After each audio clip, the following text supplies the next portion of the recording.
علی بھائی آپ کا مزار کدھر بنے گا؟ میں آیا کروں گا۔ آپ جی میرا مزار بننے سے پہلے میری زندگی میں میرے لیے دعا کریں۔ یہ ہمارے عوام الناس کے اندر بڑی عجیب سی چیز مشہور ہے کہ جب کوئی شخص مر جائے گا تو ہم اس کے حق میں دعا کریں گے۔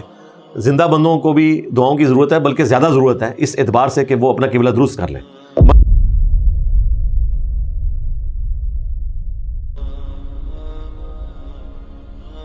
الحمدللہ رب العالمین والصلاة والسلام علی سید الانبیاء والمرسلین وعلی آلہ واصحابہ اجمعین الی یوم الدین، لا حول ولا قوة الا باللہ، حسبنا اللہ ونعم الوکیل، یا حی یا قیوم برحمتک استغیث، لا الہ الا انت سبحانک انی کنت من الظالمین۔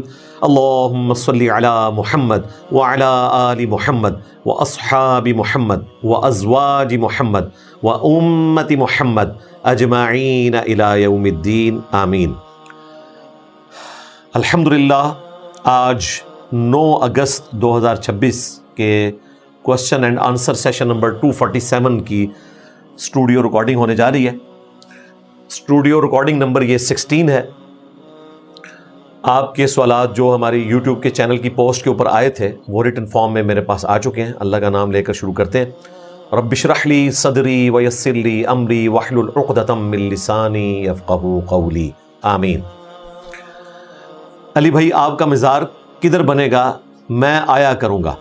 آپ جی میرا مزار بننے سے پہلے میری زندگی میں میرے لیے دعا کریں۔ یہ ہمارے عوام الناس کے اندر بڑی عجیب سی چیز مشہور ہے کہ جب کوئی شخص مر جائے گا تو ہم اس کے حق میں دعا کریں گے۔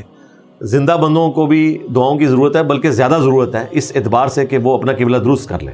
مرنے کے بعد تو کوئی شخص دنیا میں واپس آ کے اپنی اصلاح نہیں کر سکتا، اس لیے آپ اپنی زندگی میں دعاؤں میں یاد رکھیں۔ اور الحمدللہ میں روزانہ اپنے تمام اسٹوڈنٹس کے لیے، ان کی فیملیز کے لیے باقاعدگی سے دعا کرتا ہوں، پوری امت کے لیے دعا کرتا ہوں، اور ہر مسلمان کو ایسا کرنا چاہیے۔ تشہد کے اندر بخاری مسلم میں آتا ہے کہ جب تم درود شریف پڑھ چکو، تشہد پڑھ چکو، اس کے بعد اپنے رب سے جو چاہو مانگو۔ اس میں روٹین بنائیں کہ دن میں ایک دفعہ کسی ایک نماز میں، چاہے فرض نماز ہے یا سنت موقدہ ہے، اس کے تشہد میں آپ وہ ساری دعائیں مانگیں جو آپ مانگنا چاہتے ہیں۔ اس میں ترتیب کے ساتھ سب سے پہلے ظاہر ہے کہ ماں باپ کا حق ہے، حقوق العباد کے اعتبار سے ان کے لیے دعا کریں، چاہے وہ زندہ ہیں یا فوت ہو چکے ہیں۔ رب ارحمہما کما ربیانی صغیرا، اے رب ہمارے ان دونوں پر رحم فرما، جس طرح انہوں نے بچپن میں مجھے پالا تھا، رحم کیا تھا مجھ پہ، تو بھی ان پر رحم فرما۔ اس کے بعد اپنے بیوی بچوں کے لیے دعا کریں، ربنا ہب لنا من ازواجنا وذریاتنا قرۃ اعین وجعلنا للمتقین اماما، یہ دعا ہے۔ پھر جو جنازے کی نماز کی دعا ہے، اللہم اغفر لحینا ومیتنا وشاہدنا وغائبنا وصغیرنا وکبیرنا وذکرنا وانثانا، اللہم من احییتہ منا فاحیہ علی الاسلام ومن توفیتہ منا فتوفہ علی الایمان، یہ والی دعا مانگے۔ پھر جنرل دعا، اللہم ربنا آتنا فی الدنیا حسنہ وفی الآخرۃ حسنۃ وقنا عذاب النار، ربنا آتنا من لدنک رحمہ وہیئ لنا من امرنا رشدا، اللہم احسن عاقبتنا فی الامور کلہا واجرنا من خزی الدنیا وعذاب الآخرہ۔ یہ ساری دعائیں صبح شام کے جو اذکار ہیں وہ بھی آپ دعا کے طور پر پڑھ سکتے ہیں تشہد کے اندر، یہ ساری دعائیں مانگیں۔ باقی قبروں پہ جانے کا مقصد یہ نہیں ہے کہ آپ نے جا کے کوئی ایسا نفع ان کو پہنچا دینا ہے جو آپ گھر بیٹھے ہوئے پہنچا نہیں سکتے، ایسی کوئی بات نہیں ہے۔ گھر بیٹھ کے بھی آپ جب مردوں کے حق میں دعا کریں گے ان کو نفع پہنچے گا۔ قبروں پہ جو جایا جاتا ہے وہ مردوں کے لیے نہیں، اپنے لیے جایا جاتا ہے، اس اعتبار سے کہ تاکہ آخرت کی یاد آئے۔ صحیح مسلم میں حدیث ہے، قبروں پہ جاؤ تاکہ تمہیں موت اپنی یاد آ جائے۔ یہ موت کو یاد دلانے والی چیز ہے۔ ابن ماجہ میں الفاظ ہیں، اس کے صحت میں کلام ہے، اس میں ہے دنیا سے بے رغبتی اور آخرت کی یاد دلاتی ہیں۔ فٹ ان بیٹھتی ہے یہ بات صحیح مسلم کی حدیث میں۔ ہاں، اس اعتبار سے مردے کے لیے جانا ہے جب آپ جا کر وہاں سلامتی کی دعا اس کے لیے کر دیتے ہیں، جو صحیح مسلم میں رپورٹ ہوئی، السلام علیکم اہل الدیار من المؤمنین والمسلمین وَإِنَّا إِن شَاءَ اللَّهُ بِكُمْ لَلَاحِقُونَ نَسْأَلُ اللَّهَ لَنَا وَلَكُمُ الْعَافِيَةَ۔ تو یہ دعا آپ گھر بیٹھ کے بھی مردے کے حق میں مختلف الفاظ میں کر سکتے ہیں۔ قبرستان جا کے دعا ایک الگ سے تعلیم کی گئی، اور اس میں بھی کیا ہے، تم پر سلامتی ہو اے مومنین اور مسلمین جو یہاں پر دفن ہو، اور ہم بھی عنقریب مر کر تمہارے پاس آنے والے ہیں، ہم اللہ تعالیٰ کے حضور اپنے لیے تمہارے لیے عافیت کا سوال کرتے ہیں۔ تو یہ آپ گھر بیٹھ کے بھی دعا کر سکتے ہیں کسی مردے کے حق میں، خواہ وہ زندہ ہے یا مر چکا ہے۔ تو کسی کے لیے دعا کرنا، اس کا مرنا ضروری نہیں ہے جس کے لیے آپ دعا کر رہے ہیں، زندگی میں بھی آپ اس کے لیے دعا کر سکتے ہیں۔ باقی مزار تو انہی لوگوں کے بنتے ہیں جو اپنی زندگی میں مزاروں کے حامی ہوتے ہیں، الا یہ کہ حکمران زبردستی کسی کا مزار بنوا دیں، جس طرح امام مسلم کا بھی مزار بنا ہوا ہے۔ حالانکہ حدیث تو امام مسلم نے لی ہے 2245 کہ نبی صلی اللہ علیہ وآلہ وسلم نے 3 کاموں سے منع فرمایا، قبروں کو پکا کرنے سے، قبروں پر بیٹھنے سے، یعنی مجاور بن کے بیٹھنا بھی منع ہے اور ڈائریکٹ بیٹھنا بھی منع ہے، کیونکہ مسلم شریف میں حدیث ہے جو شخص کسی مسلمان کی قبر پر بیٹھے، اس سے بہتر ہے کہ وہ آگ کے انگاروں پر بیٹھے اور آگ کے انگارے اس کے کپڑے، اس کی کھال کو بھی جلا دیں، یعنی وہ تکلیف کم ہے، اس سے زیادہ تکلیف ہونے والی ہے کسی مسلمان کی قبر پہ بیٹھنے کا جو عذاب ہونے والا ہے۔ تو قبر پہ ڈائریکٹ بیٹھنا بھی منع ہے، مجاور بن کے بیٹھنا بھی منع ہے۔ اور تیسری چیز آپ علیہ السلام نے صحیح مسلم کی اس حدیث میں ارشاد فرمائی کہ قبروں پر عمارت بنانے سے بھی منع کرتا ہوں۔ تو عمارت نہ بنے تو مزار بنے گا ہی نہیں، پھر تو سمپل قبریں ہوں گی، تو آپ وہاں بیٹھ کر دعا کریں۔ باقی اللہ تعالیٰ کو بہتر پتہ ہے۔ دیکھیں دنیا میں ہزاروں انبیاء آئے، بلکہ مسند احمد کی ایک حدیث ہے جس کے صحت کے اوپر کلام ہے، لیکن بعض محدثین اس کو صحیح بھی کہتے ہیں، شیخ البانی اس کو صحیح سمجھتے ہیں، کہ 1,24,000 انبیاء دنیا میں آئے، جن میں سے 315 رسول تھے۔ لیکن آج ہم 315 رسولوں کے مزارات بھی نہیں دکھا سکتے۔ یہ جو انبیاء کرام کے کوئی اکا دکا مزار آپ کو اسلام کے تاریخی مقامات کی ویڈیوز میں نظر آتے ہیں، یہ بھی کوئی ڈیفینیٹ نہیں ہے، اندازے کے ساتھ ہے۔ ڈیفینیٹ صرف محمد رسول اللہ صلی اللہ علیہ وآلہ وسلم کی قبر مبارک ہے، اور اس میں بھی جو مزار بنا ہوا ہے وہ نبی اسلام نے نہیں بنوایا۔ آپ علیہ السلام کی تو قبر مبارک بالکل سادہ تھی، صحیح بخاری میں موجود ہے۔ تابعی کہتے ہیں کہ میں نے نبی الاسلام کی قبر کی زیارت کی ہوئی ہے، وہ ایک بالشت اونٹ کی کوہان کی طرح اونچی تھی، اور ابو داؤد میں الفاظ ہے کہ مٹی کی وہ قبر اور اس کے اوپر سنگریزے چھوٹے چھوٹے پتھر رکھے ہوئے تھے۔ یہ تابعی اس زمانے کی بات کر رہے ہیں جب لوگ سیدہ عائشہ کی اجازت سے حجرہ عائشہ میں جا کے قبر مبارک کی زیارت کر لیتے تھے، لیکن بعد میں تو یہ بھی بین ہو گئی۔ تابعین کے ہی دور کے اینڈ پر آ کر حجرہ عائشہ کو اس حوالے سے بین کر دیا گیا، پھر لوگ باہر سے ہی سلام عرض کرتے تھے، اور آج تک یہی سلسلہ جاری ہے۔ تو مزار تو صرف نبی اسلام کا کنفرم ہے، یعنی قبر مبارک آپ کی، اور بعد میں جو گنبد خضرا رکھا گیا وہ ایک مملوک ایمپرر تھا، اس نے 7ویں صدی ہجری کے اندر لکڑی کا گنبد بنا کے نبی اسلام کی قبر مبارک پہ رکھ دیا، جو آج پوری دنیا میں مزار کی دلیل کے طور پر پیش کیا جاتا ہے۔ اس کام کو جو نہ صحابہ نے کیا، نہ تابعین نے، نہ تبع تابعین نے، بلکہ ایک مملوک ایمپرر نے جو کہ ایوبی ڈائنسٹی سے تعلق رکھتا تھا، یہ اس کا کام ہے۔ سلطان قلاوون ایک مشہور مسلمانوں کا جنگجو لیڈر بھی رہا ہے اور حکمران کے طور پر، یہ اس نے کام کیا تھا، اور اس وقت لوگوں نے مخالفت کی، لیکن حکمران کا وہ مقابلہ نہیں کر سکتے تھے، تو وہ سلسلہ چل پڑا۔ تو مزار بنانا کوئی سنت نہیں، حالانکہ ٹیکنالوجی موجود تھی۔ آیا صوفیہ نبی الاسلام کی پیدائش سے بھی آلموسٹ 40 سال پہلے کا بنا ہوا ہے۔ صحابہ کرام سونے کا گنبد رکھ سکتے تھے، نبی الاسلام کی قبر مبارک پہ نہیں رکھا۔ صحابہ کرام زندہ تھے، یروشلم میں ڈوم آف دا راک، وہ قبۃ الصخرہ رکھا گیا، گولڈن ڈوم، جہاں سے نبی الاسلام معراج کے لیے تشریف لے گئے تھے اس چٹان کے اوپر۔ وہی گنبد عبد الملک بن مروان کیا نبی الاسلام کی قبر مبارک پہ نہیں رکھ سکتا تھا؟ ان کو پتہ تھا نبی الاسلام نے منع کیا، ہم نے یہ کام نہیں کرنا، تو یہ بعد میں ہوا۔ تو مزاروں کے تو ہم حق میں نہیں ہیں۔ ہاں قبروں پہ جائیں، وہ کسی بھی قبر پہ جائیں، آخرت کی یاد آ جائے گی۔ ہاں دعا کرنی ہے تو گھر بیٹھ کے بھی آپ دعا کر سکتے ہیں، اس کے لیے کسی کی قبر پہ جانا ضروری نہیں ہے۔ میرے والد کا حال ہی میں انتقال ہوا ہے، اللہ تعالیٰ ان کی مغفرت فرمائے۔ اور انہوں نے کہیں سے کپڑا خریدا تھا مگر اس کی ادائیگی نہیں کی اور ہمیں نہیں معلوم کہ کس دکان سے خریدا تھا، اب ہمیں کیا کرنا چاہیے؟ ویسے حیران کن بات ہے، آپ کو یہ پتہ ہے کہ انہوں نے ادائیگی نہیں کی، شاید بتایا ہوگا گھر میں کسی کو کہ میں اس طرح لے آیا ہوں، تو عموماً جہاں سے وہ کپڑا خرید کر لاتے ہیں انہی دکانوں میں سے کسی ایک دکان سے آپ رابطہ کریں۔ ظاہر ہے کہ کسی جاننے والے نے ہی ان کو یہ کپڑا دیا ہوگا، انجان آدمی تو اس طریقے سے کسی کو مفت میں کپڑا نہیں دے سکتا کہ آپ بعد میں اس کی رقم ادا کریں، تو امید ہے کہ ڈھونڈنے سے آپ کو مل جائے گا۔ پھر بھی اگر نہ ملے تو آپ اتنی رقم اس دکاندار کی طرف سے صدقہ کر دیں، قیامت والے دن جب اس کا ثواب اس کو ملے گا تو وہ خود بخود اس رقم کے حوالے سے آپ کے والد صاحب سے راضی ہو جائے گا، تو یہ کر لیں۔ اگر کوئی چور ہمارا مال چھیننے آئے تو کیا ہمیں مزاحمت کرنی چاہیے جبکہ اس کے پاس اسلحہ بھی ہو؟ اسلحے والے شخص کے ساتھ مزاحمت کرنے کا کوئی فائدہ نہیں ہے، سیدھا سیدھا موت کو گلے لگانے والی بات ہے۔ یہ جو مسلم شریف کی حدیث پیش کی جاتی ہے نا کہ چور اگر تیرے گھر میں گھس آئیں تو ان سے لڑ، اگر تو مارا گیا تو شہید ہوگا، اور اگر وہ چور مارا گیا تو تجھ پہ کوئی گرفت نہیں ہے، نہ قانوناً نہ اللہ تعالیٰ کے حضور۔ یہ اس صورت میں ہے جب آپ اس کے ساتھ لڑنے کی کیپیسٹی رکھتے ہو۔ وہ گن لے کے آیا ہے، آپ کے پاس ڈنڈا ہے، تو اب آپ نے اس سے نہیں لڑنا، چپ کر کے جو گھر کا سامان لینے آیا وہ اس کے حوالے کریں، جان قیمتی ہے۔ لڑنا اس وقت ہے جب برابر کا آپ کے پاس اسلحہ موجود ہوگا۔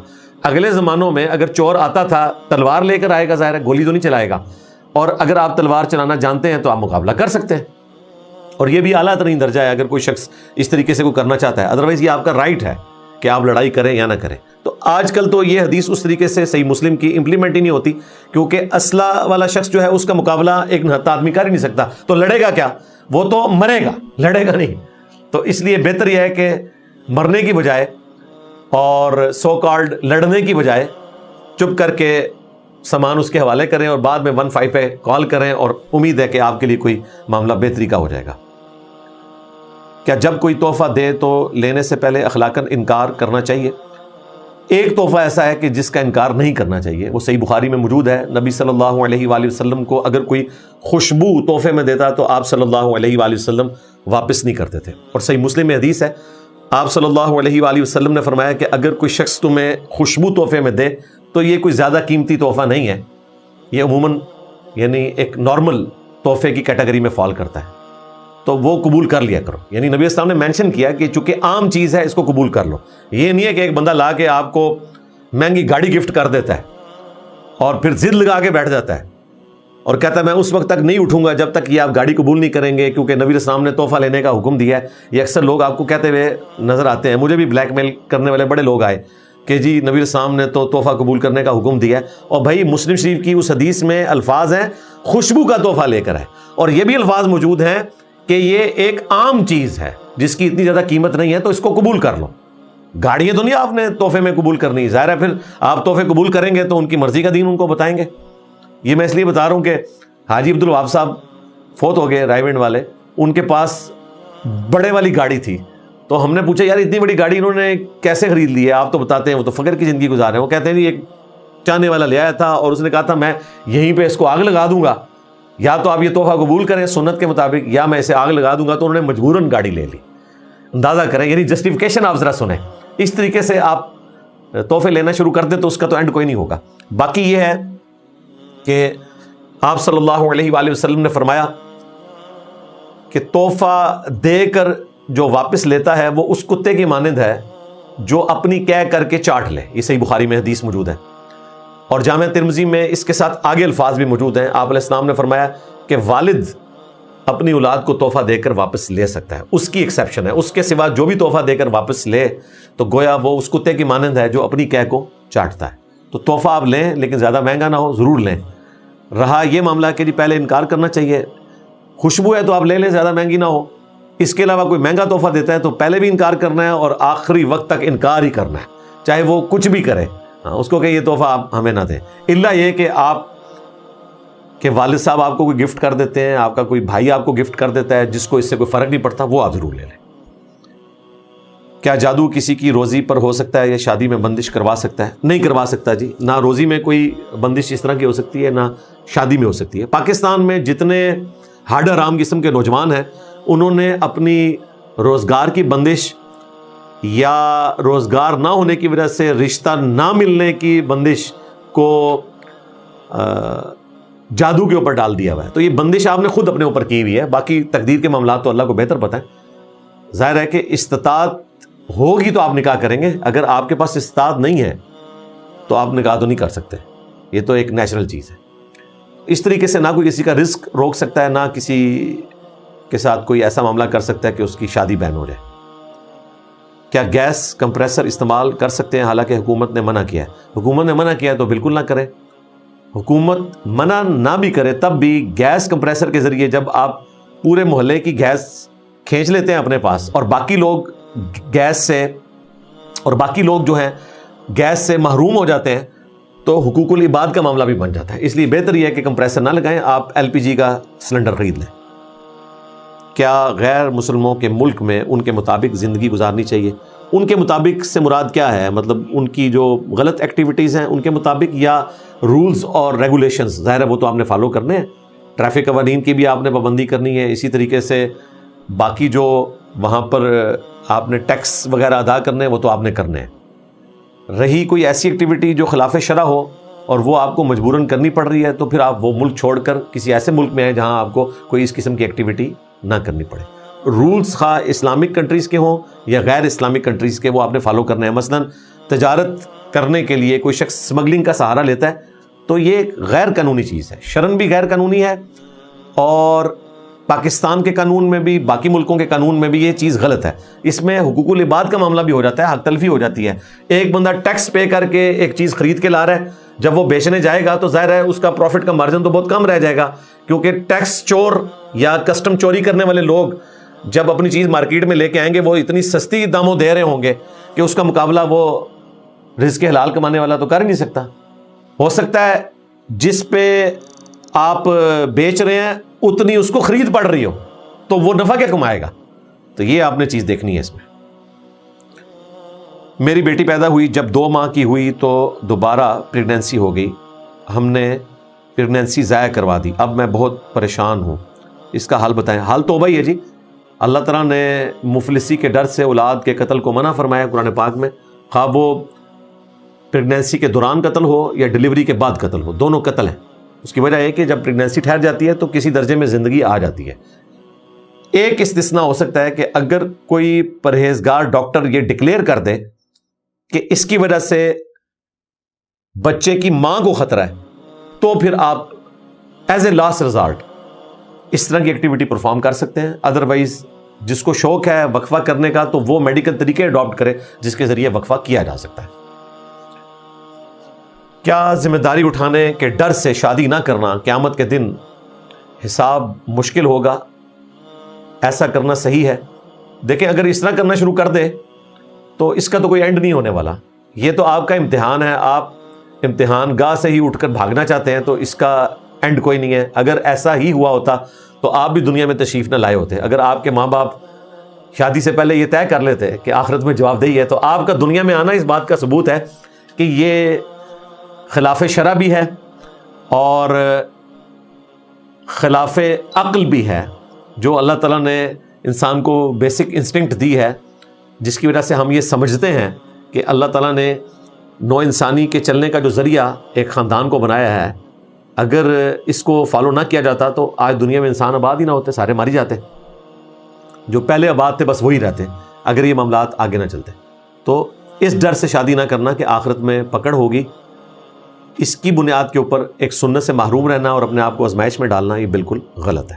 میت کو غسل دینے کے بعد چارپائی پر سورہ یاسین، سورہ ملک یا کلموں کا ورد کیا جاتا ہے. کیا اس کی کوئی شرعی حیثیت ہے؟ کوئی شرعی حیثیت نہیں ہے. اس سال ثواب کے 10 طریقے آپ دیکھ لیں میری ویڈیو، اس میں میت کی طرف سے صدقہ اور خیرات کیا جائے، اس کے لیے دعائے مغفرت کی جائے، اس کی قبر پہ جا کے دعا کی جائے.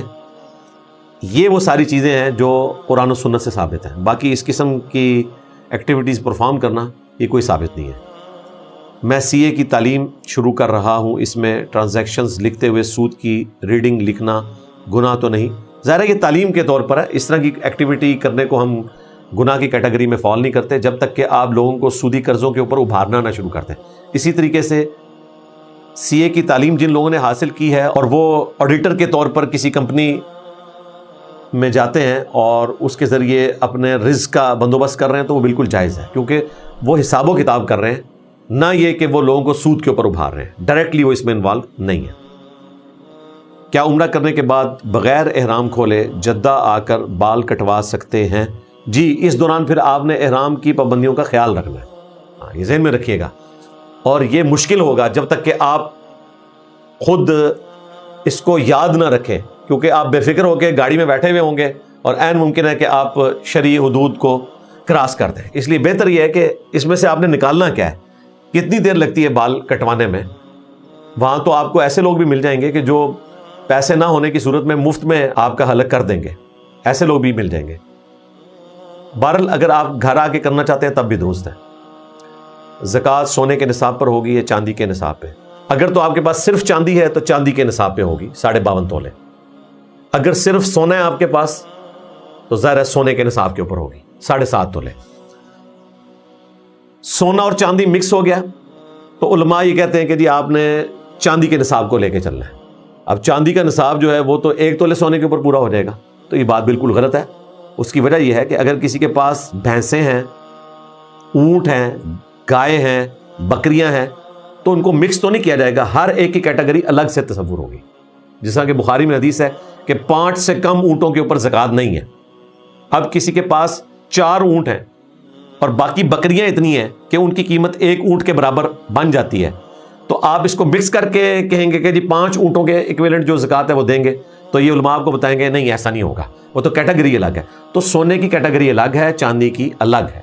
البتہ وہ چیزیں جو سونے کے ایکویلنٹ ہیں ان پہ سونے کا نصاب لگے گا، جیسا کہ ہماری کرنسی ہے۔ کرنسی کے اوپر چاندی کا نصاب لگانا یہ ظلم ہے۔ اس کی وجہ یہ ہے کہ کرنسی سونے کے ایکویلنٹ ہوتی ہے، چاندی کے ایکویلنٹ آج کل کرنسی نہیں ہوتی، کیونکہ چاندی آبسلیٹ ہو چکی ہے۔ اگلے زمانوں میں سونے کی جو کرنسی ہوتی تھی اس کو دینار کہتے تھے اور چاندی کی کرنسی کو درہم کہتے تھے۔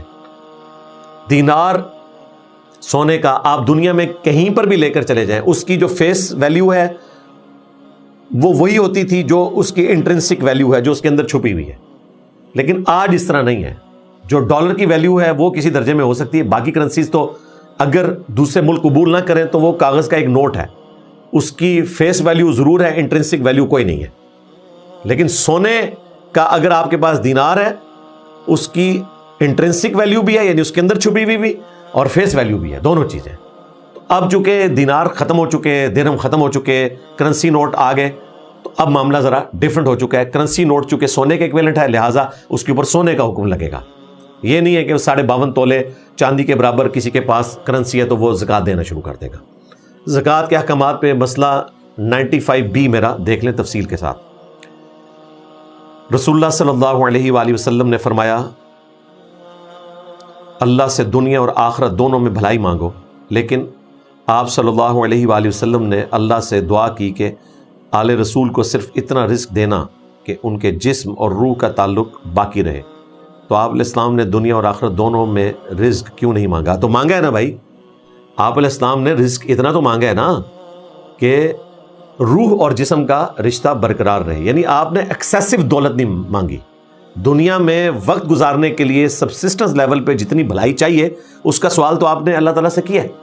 آپ نے یہ جو فقر اڈاپٹ کیا اس لیے کیا کہ آپ نے امت کے لیے رول ماڈل بننا تھا، اور امت کی اکثریت ظاہر مالدار نہیں ہوگی، اس وجہ سے آپ علیہ السلام نے فقر کی زندگی اڈاپٹ کی۔ فقر کی زندگی یا غربت کی زندگی یہ فی الدنیا حسنہ میں آتی ہے۔ ظاہر ہے اگر فی الدنیا حسنہ سے مراد آپ کے پاس بہت زیادہ دولت کا آ جانا ہے، پھر تو فی الدنیا حسنہ بڑے تھوڑے لوگ رہ جائیں گے جن کے پاس دولت ہے۔ اللہ کے نزدیک تو یہ کرائٹیریا نہیں ہے۔ عین ممکن ہے کسی کے پاس دولت نہ ہو اور وہ فی الدنیا حسنہ ہو، اور عین ممکن ہے جس کے پاس دولت ہو وہ بھی فی الدنیا حسنہ ہو، جبکہ وہ دولت اللہ تعالیٰ کی راہ میں خرچ بھی کرتا ہو، اس کا حق بھی زکوٰۃ کی شکل میں ادا کرتا ہو۔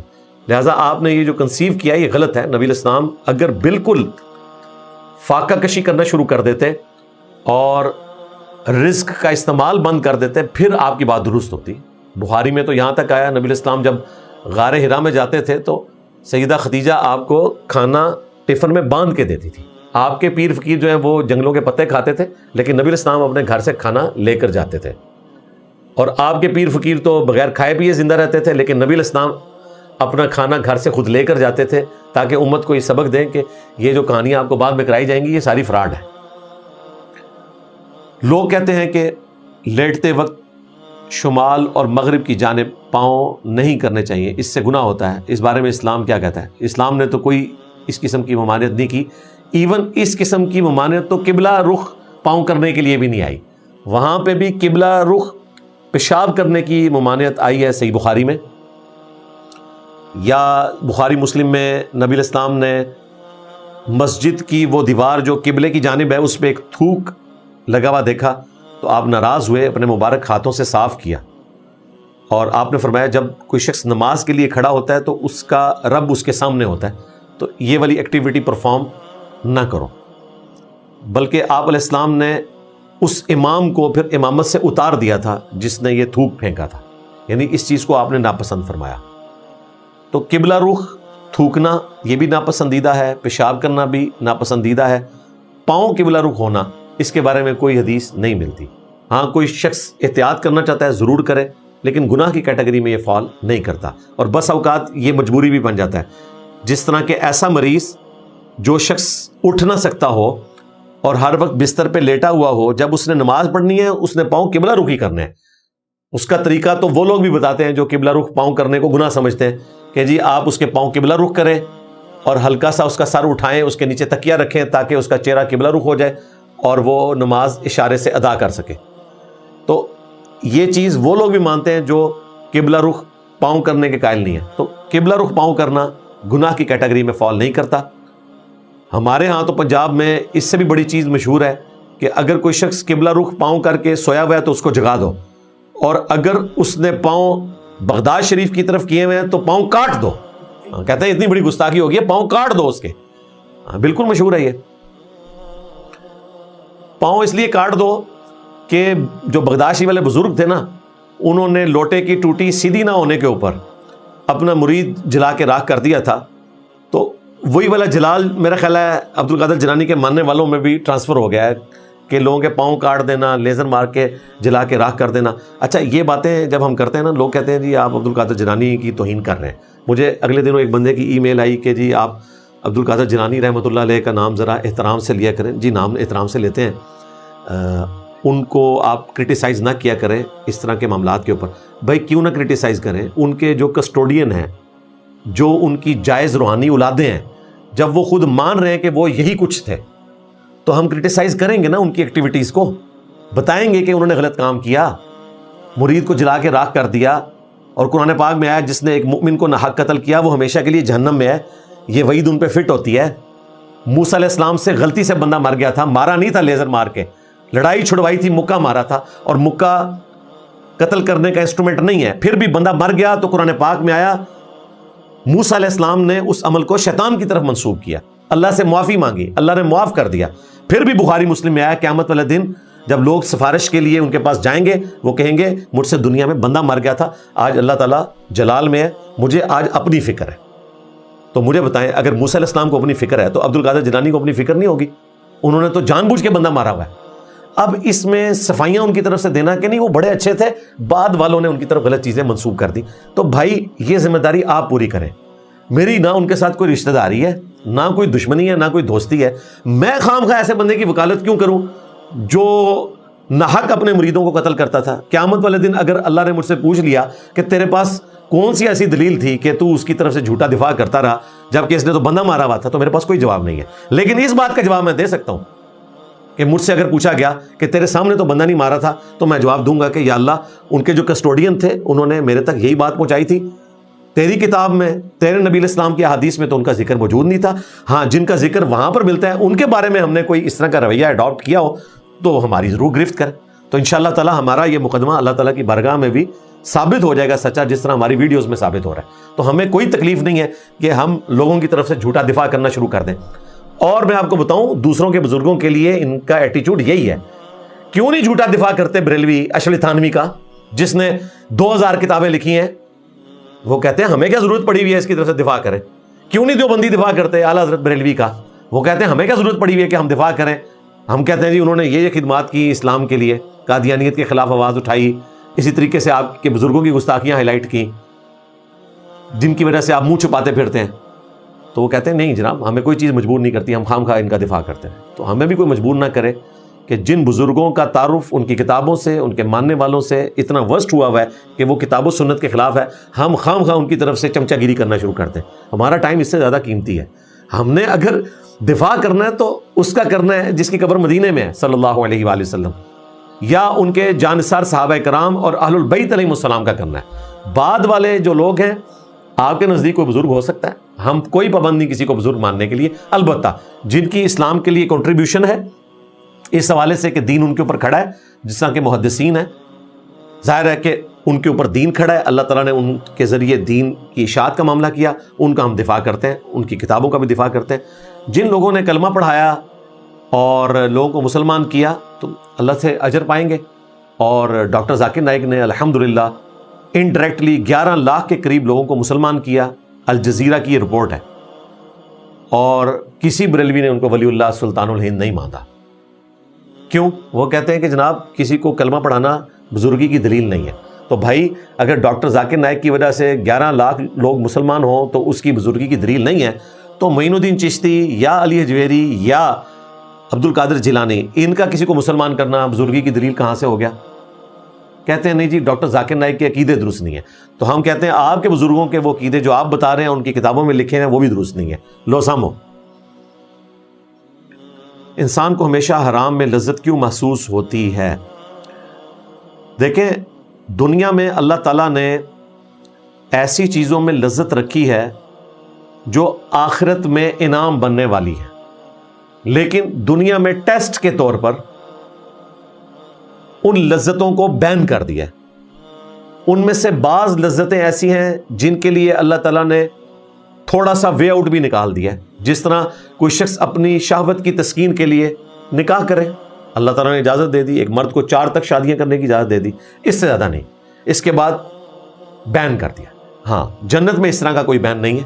یہ شریعت کی پابندیاں دنیا میں مرد کے لیے سونا پہننا حرام قرار دے دیا. حالانکہ ایک اسٹیٹس سمبل کے طور پہ لوگ پہنتے ہیں فخریہ، سونے کی گھڑیاں پہنتے ہیں، لاکٹ پہنتے ہیں. لیکن آخرت میں قرآن پاک میں آتا ہے کہ اہل ایمان کو سونے کے کنگن پہنائے جائیں گے. دنیا میں ریشم حرام کر دیا لیکن جنت میں ریشم حلال ہوگا، قرآن پاک میں رپورٹ ہوا ہے. تو جنت کی وہ نعمتیں جو دنیا میں روزہ رکھ کر حاصل ہونے والی ہیں وہ دنیا کے روزے کو توڑ کر حاصل ہونے والی نہیں ہے. دنیا میں اللہ تعالیٰ نے ایک روزہ رکھ دی ہے جو موت کے دن افطار ہو جائے گا، وہ ساری پابندیاں ہٹ جائیں گی. جس طرح کہ رزق حلال کھانا جائز ہے لیکن روزے کی حالت میں آپ نہیں کھاتے کیونکہ اللہ تعالیٰ نے منع کیا ہے، اس طرح ہم نے اپنی زندگی میں بھی ایک بڑا روزہ رکھا ہوا ہے جس کا افطار کا وقت موت کے وقت آئے گا، اس کے بعد وہ پابندیاں اٹھ جائیں گی. تو اس کا انتظار کریں. یہ لذت اسی لیے رکھی ہے تاکہ جنت میں ہمیشہ کے لیے اس لذت کو حاصل کرنے کے لیے آپ دنیا میں ایفرٹ پٹ کریں اور ہمارے لیے امتحان بھی ہو. دیکھیں بخاری مسلم میں حدیث ہے، اللہ تعالیٰ نے جہنم کو شہوات سے ڈھانپ دیا ہے. یعنی اٹریکٹ فل چیزیں جو آپ نے لکھا لذت، یعنی دنیا میں بظاہر ان چیزوں میں لذت ہے لیکن وہ جہنم کی طرف لے جانے والی ہے. اور جنت کو ناگوار چیزوں سے ڈھانپ دیا ہے. دنیا میں ہے وہ مشکل لیکن جنت میں وہی چیز لے کے جائے گی. یعنی دنیا میں کیا ناگوار چیز ہے؟ رزق حلال کمانا، ماں باپ کے حقوق پورے کرنا، میاں بیوی کے حقوق پورے کرنا، بچوں کے حقوق پورے کرنا، غسل جنابت کی تکلیف اٹھانا، روزے کی مشقت اٹھانا، 5 وقت نماز ریگولرلی پڑھنا. ظاہر مشقت ہے نا. تو یہ وہ ناگوار چیزیں ہیں جو طبیعت کے اوپر ناگوار گزرتی ہیں، اگرچہ ہم شوق سے کریں لیکن ظاہر ایفرٹ تو پٹ کرنی پڑتی ہے. جنت تک پہنچنے کے لیے ناگوار چیزوں کو عبور کرنا پڑے گا. جہنم تک جانے کے لیے آپ کو کوئی محنت کرنے کی ضرورت نہیں ہے. ہر وہ چیز جو آپ کو اٹریکٹ کر رہی ہے اس میں آپ داخل ہو جائیں اور سیدھے جہنم میں جا کے لینڈ کریں. اللہم اجرنا من النار، آمین.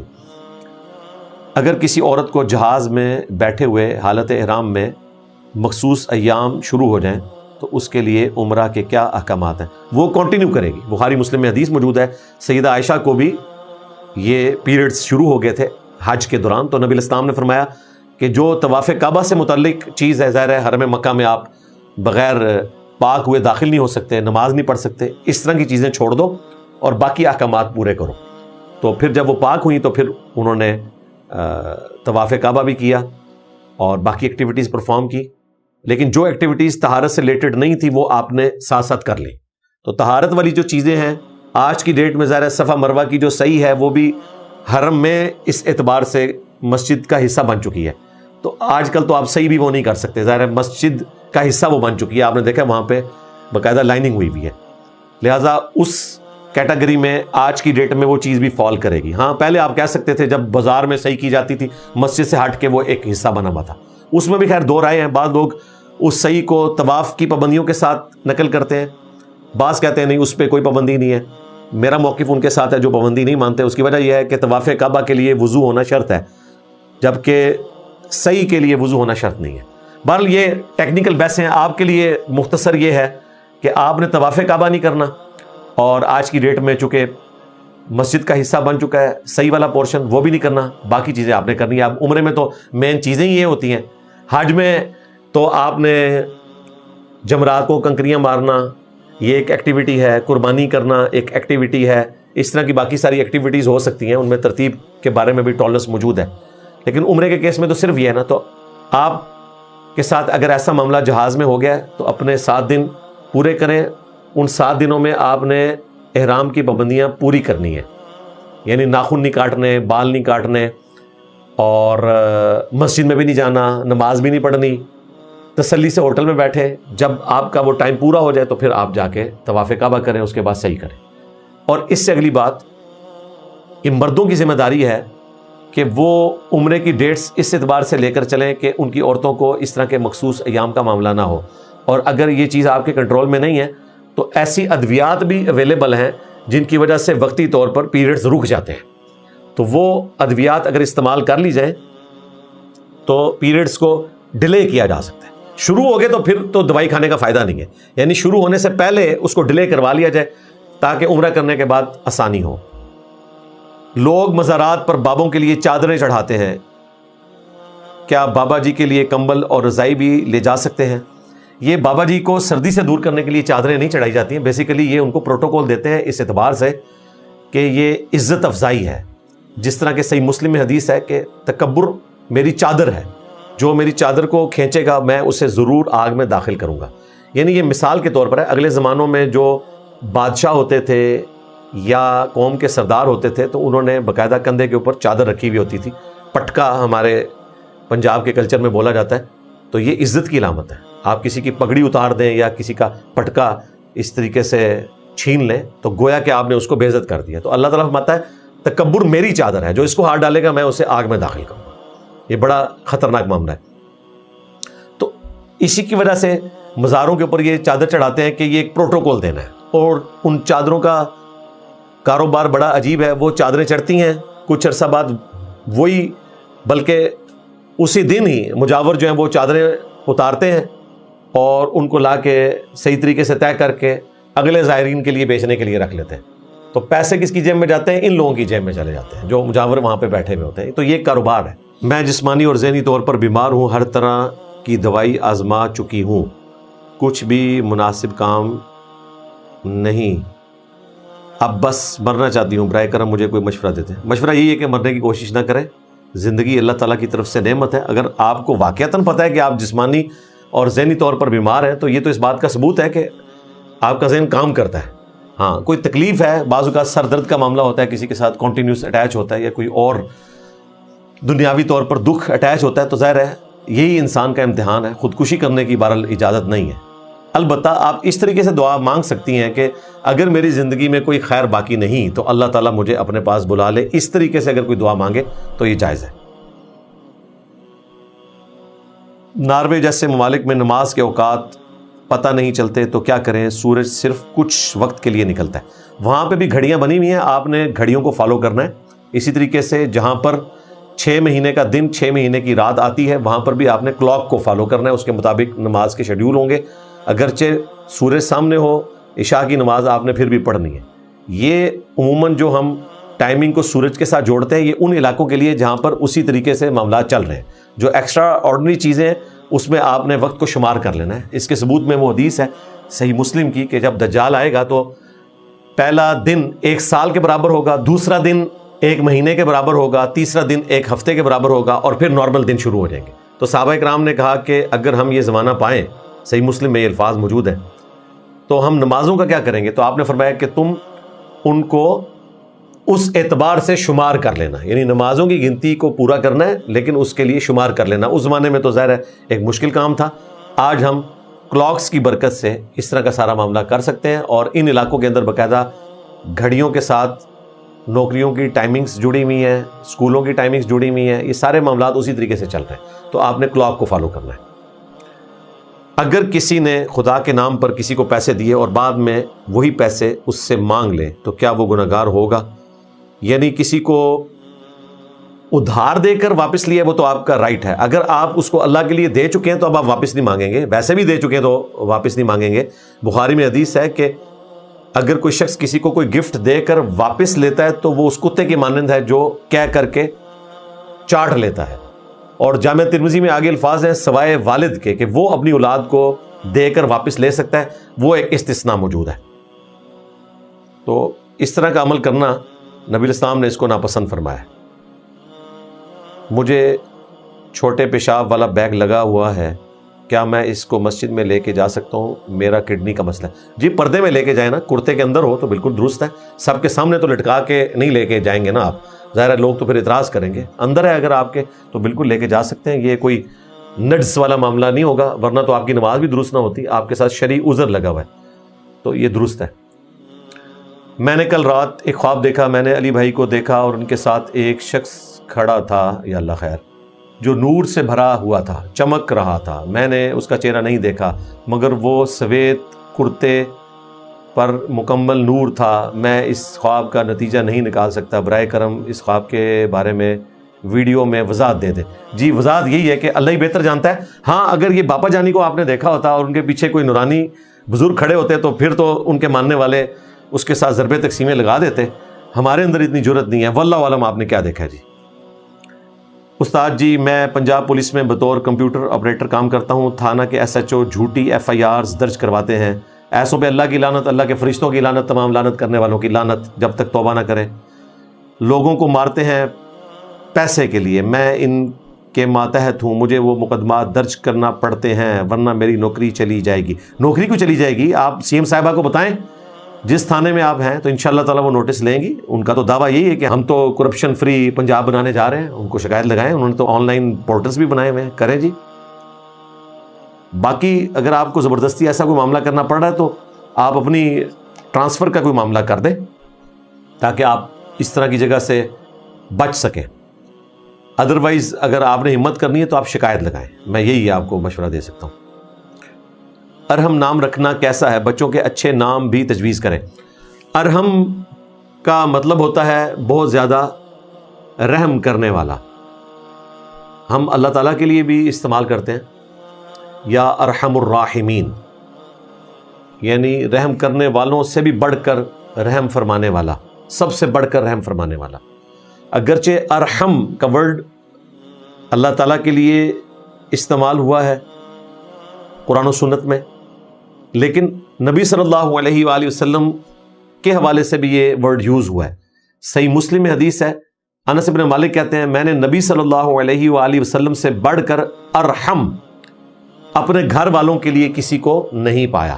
پھر اس کے بعد انہوں نے ذکر کیا کہ جب نبی علیہ السلام کا بیٹا ابراہیم فوت ہوا تو آپ علیہ السلام کی آنکھوں سے آنسو رواں تھے، تو آپ علیہ السلام اپنے گھر والوں پر شفیق تھے، تو وہاں پر جو مسلم شریف میں لفظ آیا ہے ارحم آیا ہے، یعنی بہت زیادہ رحم فرمانے والے۔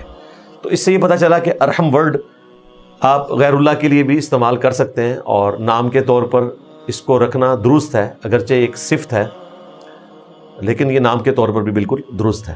باقی بچوں کے جو اچھے نام ہیں وہ ہم نے کافی ساری ویڈیوز میں ڈسکس کی ہیں، اس میں بنیادی چیز یہ ہے کہ نام آپ کوئی بھی رکھ سکتے ہیں، اس کا مطلب شرکیہ نہیں ہونا چاہیے، یا کوئی ایسا معیوب قسم کا مطلب نہ ہو جس کی اسلام میں اجازت نہیں ہے، تو وہ نام آپ نہ رکھیں۔ مثال کے طور پر صحیح مسلم میں آتا ہے کہ حضرت عمر فاروق رضی اللہ تعالیٰ عنہ نے اپنی بیٹی کا نام آسیہ رکھا تھا۔ آسیہ کا مطلب ہے گنہگار۔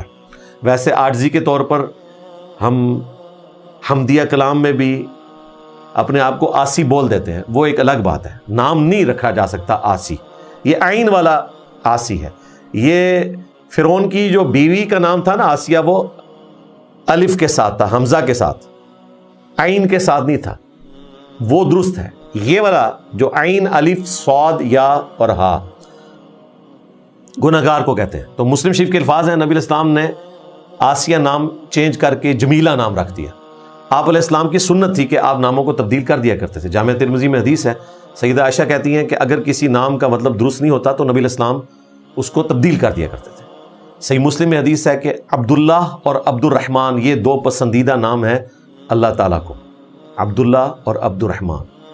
اور مسلم شریف میں ایک اور حدیث ہے کہ بنی اسرائیل کے لوگ اپنے پیغمبروں کے ناموں کے اوپر نام رکھا کرتے تھے۔ اس چیز کو نبی علیہ السلام نے پسند فرمایا، انڈورس کیا۔ تو آپ نے نام رکھنا ہے بچوں کا تو پیغمبروں کے ناموں پہ رکھیں، محمد رکھیں، ابراہیم رکھیں، موسیٰ رکھیں، عیسیٰ رکھیں، ہارون رکھیں، یحییٰ رکھیں، زکریہ رکھیں۔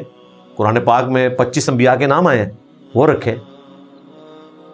البتہ ناموں کا اثر کسی بندے پر پڑ جاتا ہے، اس کی کوئی اصل موجود اس حوالے سے نہیں ہے، کیونکہ ہم نے امت میں دو بدبخت ترین لوگوں کے نام ایسے دیکھے ہیں جو دو بہترین نام ہیں، عبداللہ اور عبد الرحمن، جو مسلم شریف میں حدیث ہے۔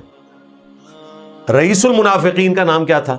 عبداللہ بن ابی، بہترین نام، لیکن نبی علیہ السلام کو سب سے زیادہ تکلیفیں اس سے اٹھانی پڑی۔ اور مولا علی کے قاتل کا نام کیا تھا؟ عبد الرحمن ابن ملجم، عبد الرحمن نام تھا، اور اس کا عمل دیکھ لیں کیا تھا۔ تو ناموں کی وجہ سے کسی پہ اثر نہیں پڑتا جب تک کہ کوئی شخص اپنی اصلاح خود کرنے کی کوشش نہ کرے۔ محمد نام رکھیں، بہت پیارا نام ہے۔ آپ دیکھ لیں نبی صلی اللہ علیہ وآلہ وسلم کے جو 4 ٹاپ کے ساتھی ہیں، ان میں سے 2 سیدنا ابوبکر اور سیدنا علی، انہوں نے اپنے بیٹوں کے نام محمد رکھے۔ حضرت ابوبکر نے اپنے بیٹے کا نام رکھا محمد بن ابی بکر، اور سیدنا علی نے اپنے بیٹے کا نام رکھا محمد بن حنفیہ۔ حنفیہ ماں کی طرف منسوب تھے، نام محمد ہی تھا۔ بلکہ ابو داؤد میں حدیث ہے، محمد بن حنفیہ کہتے ہیں کہ میرے والد علی ابن ابی طالب نے نبی علیہ السلام سے پوچھا کہ میں آپ کے نام پر نام رکھ لوں، یعنی احتراماً انہوں نے اس چیز کی اجازت مانگی تو آپ علیہ السلام نے اجازت دی۔ یہاں پر ہمارے معاشرے میں اگر صرف محمد نام رکھا جائے تو اسے معیوب سمجھا جاتا ہے، اور لوگ اسے گستاخی سمجھتے ہیں کہ اگر کسی کو آپ محمد کہہ کے پکاریں۔ حالانکہ عرب کے کلچر میں تو جس کا نام نہ پتا ہو اسے محمد کہہ کے پکارتے ہیں۔ وہ ویسے بھی زیادہ چانسز ہیں کہ اس کے نام میں محمد آتا ہو۔ پچھلے دنوں یو کے میں جو اسٹیٹسٹکس سامنے آئی ہے اس میں سب سے زیادہ جن لوگوں کا نام ہے وہ محمد ہے، پوری دنیا میں سب سے زیادہ نام محمد ہے۔ لیکن مسلمانوں کے ہاں 2-3 نام جوڑ دیے جاتے ہیں تاکہ احترام تھوڑا قائم رہے۔ نام محمد رکھ دیا جائے، پکارنے کے لیے ایک ساتھ چھوٹا نام اٹیچ کر دیا جائے، جس طرح کہ میرا نام بھی محمد ہے، ساتھ پکارنے کے لیے علی ہے۔ باہر کے ملکوں میں اگر آپ جائیں، عرب ملکوں کے اندر، تو وہ یہ سمجھیں گے کہ محمد علی کا مطلب ہے محمد بن علی، وہ یہ سمجھتے ہیں۔ حالانکہ ایسا ہو بھی سکتا ہے، ایسا نہیں بھی ہو سکتا۔ اب میرے والد صاحب کا نام تو علی نہیں ہے، لیکن بعض اوقات جس طرح میں نے اپنے بچوں کے نام رکھے ہیں سعد علی، احمد علی، تو اگر اس کو کوئی کہتا ہے احمد بن علی تو بالکل درست ہو جائے گا۔ لیکن عین ممکن ہے بعض اوقات صرف پکارنے کے لیے ساتھ ایک نام اٹیچ کر دیا جائے۔ تو اس لیے بہتر یہی ہے کہ آپ اپنے ملک کے کلچر کو فالو کریں۔ باقی نام اسلامک یا غیر اسلامک نہیں ہوتے ہیں جب تک کہ ان کے مطلب میں کوئی فرق نہ پڑ جائے۔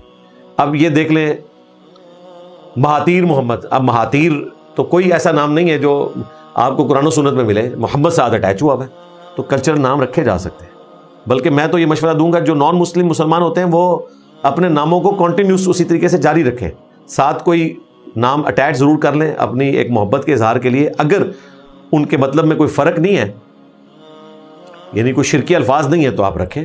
کئی صحابہ کرام جو مسلمان ہوئے ہیں ان کے نام کوئی نبی علیہ السلام نے چینج تو نہیں کیے، یعنی حضرت عمر رضی اللہ تعالیٰ عنہ اعلان نبوت کے 6 سال کے بعد مسلمان ہوئے ہیں، تو نام ان کا پہلے سے ہی عمر ہے، نبی علیہ السلام نے تو نہیں رکھا ہوا۔ یہاں پہ لوگ نام چینج کر دیتے ہیں۔ اگلے دنوں آپ کو پتہ ہے نا، وہ قادیانیوں کی ایک تنظیم نے ایک سرمنی ارینج کی تھی اور اس میں دعوت اسلامی والوں کو ایوارڈ ملا۔ اس کو انشاءاللہ تعالیٰ میں تفصیل کے ساتھ ڈسکس کروں گا، مزے لے لیں گے انشاءاللہ تعالیٰ۔ اور جو ان کے مولویوں نے کروٹیں لیں، پہلے دفاع کرتے رہے، بعد میں رجوع کیا، پھر رجوع کا بھی انہوں نے دفاع کرنا شروع کر دیا۔ وہ انشاءاللہ میں کروں گا. مجھے اس میں ایک جملہ بڑا عجیب لگا. اب مجھے تو عجیب نہیں لگا, یعنی آپ کو عجیب لگے گا, لیکن مجھے بڑا مزہ آیا کہ وہ جو بندہ ایوارڈ لے رہا تھا نا, اس کا نام ہے فضیل, جبکہ اوریجنل نام اس کے ماں باپ نے جو رکھا وہ اس کو پسند نہیں آیا, وہ نام تھا فیصل. تو جو مولوی اس کے حق میں ویڈیو بنا رہے تھے نا, تو وہ اس کی طرف سے دفاع کر رہے تھے کہ ہمارے جو باپا جانی ہے نا, اگر کسی شخص کا نام بد مذہب کے نام پر ہونا تو اس کو خود سے چینج کر دیتے ہیں, اس لیے انہوں نے فیصل کا نام فضیل رکھ دیا. فضیل ایک صوفی بابا جی تھے 2 صدی ہجری کے اندر, فضیل بن ایاز. تو ایک بد مذہب کا نام تھا فیصل, اس وجہ سے باپا جانی نے اپنے اس مرید کا نام فیصل چینج کر کے فضیل رکھ دیا. اب وہ مولانا صاحب عوام کو یہ نہیں بتا رہے کہ وہ فیصل نام کا بد مذہب کون ہے. یعنی ہمارے علم میں تو مسلمہ نام ہے, مسلمہ کذاب, ایک بد مذہب, ایک دجال جس نے جھوٹا دعوی نبوت کیا. اچھا, اسی طریقے سے غلام احمد قادیانی, اگرچہ اس کا نام تو درست تھا, اس کا عمل جو ہے وہ کفریہ تھا, وہ تو نام مسلمان رکھتے ہیں. میں نے اپنے بیٹے کا نام احمد رکھا ہوا ہے, میں خود غلام احمد ہوں. ظاہر ہے کہ احمد نام نبی اسلام کا قرآن میں رپورٹ ہوا ہے. اگر عبداللہ ابن ابی اپنے نام کی لاج نہ رکھ سکا اور عبد الرحمن ابن ملجم اپنے نام کی لاج نہیں رکھ سکا, تو یہ غلام احمد اگر غلام احمد نہ ہو سکا تو کیا مسئلہ ہوا؟ بریلویوں کے اپنے بابے کا نام احمد ہے, احمد رضا لوسامو, ٹھیک ہے. اسی طریقے سے شیخ احمد سرندی, جس نے سب کانٹیننٹ میں دین تصوف کو ترویج دیا, سنی شیعہ فساد پھیلایا, اس کا نام بھی احمد ہے. غلام احمد پرویز, اس کے نام کے اندر بھی احمد آتا ہے, ٹھیک ہے. اور امام احمد بن حنبل, ان کے نام میں بھی احمد آتا ہے. تو ناموں سے کیا فرق پڑتا ہے؟ تو اس مولوی نے یہ نہیں بتایا کہ یہ فیصل کون سا بد مذہب ہے. اگر آپ کے علم میں ہے تو مجھے بتائیں. ویسے دماغ لڑائیں, کون ہوگا بندہ فیصل نام کا بد مذہب؟ وہ بیسیکلی جو ایک سعودی کنگ تھا نا فیصل, اس کو وہ بد مذہب سمجھتے ہیں. ان کے نزدیک سعودیہ کے حکمران بد مذہب ہیں, وہابی ہیں. اس کے علاوہ کوئی تاریخ اسلام میں فیصل نام کا بندہ بد مذہب نہیں گزرا, سوائے سعودی کنگ فیصل کے, جس کے نام کے اوپر سب سے بڑا سعودی ایوارڈ ہے جو مولانا مودودی کو ملا تھا. پہلا جو کنگ فیصل ایوارڈ تھا مولانا مودودی کو دیا گیا تھا, سب سے بڑا ایوارڈ سعودی عرب کا. اور 2015 میں وہی ایوارڈ جو ہے وہ ڈاکٹر ذاکر نائک کو دیا گیا, ایک آنر کی بات.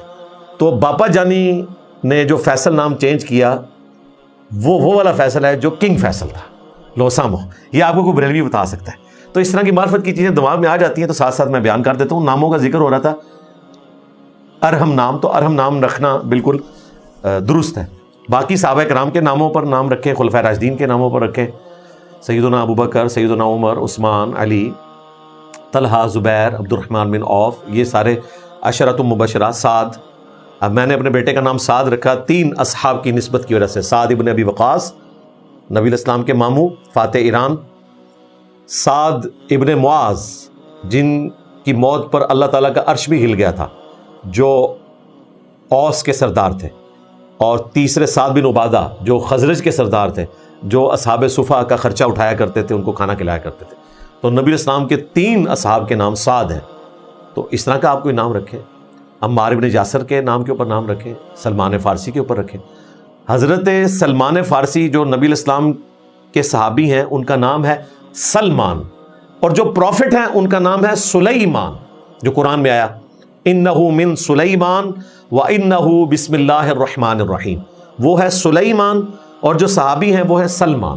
اسی طریقے سے بچیوں کے ناموں میں مریم واحد نام ہے جو قرآن میں رپورٹ ہوا, بیسٹ نام ہے.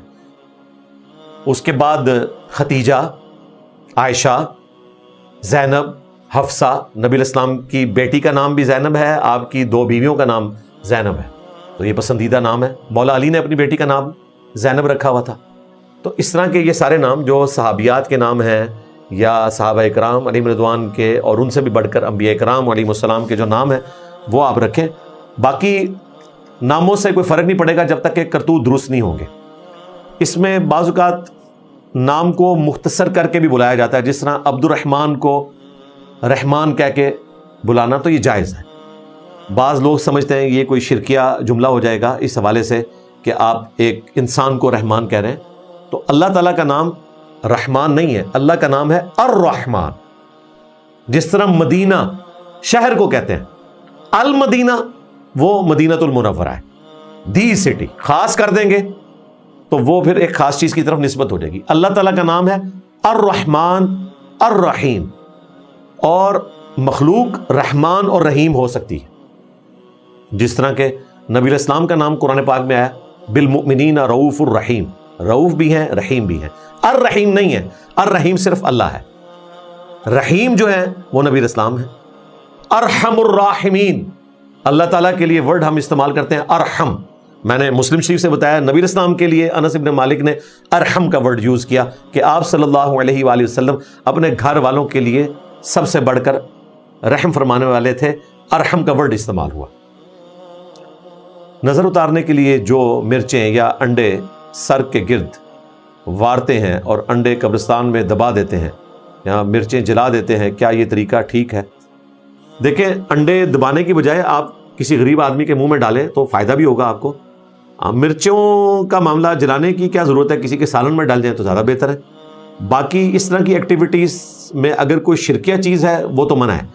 ویسے اگر آپ جھاڑ پھونک کے طور پر اس طرح کا کوئی عمل کرتے ہیں تو اس کے اوپر کوئی شرعی فتویٰ ہم نہیں لگاتے. صحیح مسلم میں حدیث ہے, اپنے زمانہ جاہلیت کے دم مجھ پر پیش کرو, اگر ان میں کوئی شرکیہ چیز نہیں ہے تو ان کو ویسے کرتے رہو.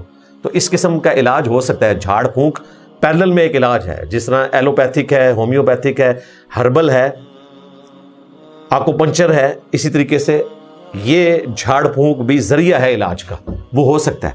اس میں اگر یہ کسی مذہب کی ایکٹیویٹی نہیں ہے جو باطل مذاہب ہیں تو پھر آپ اس کو کر سکتے ہیں.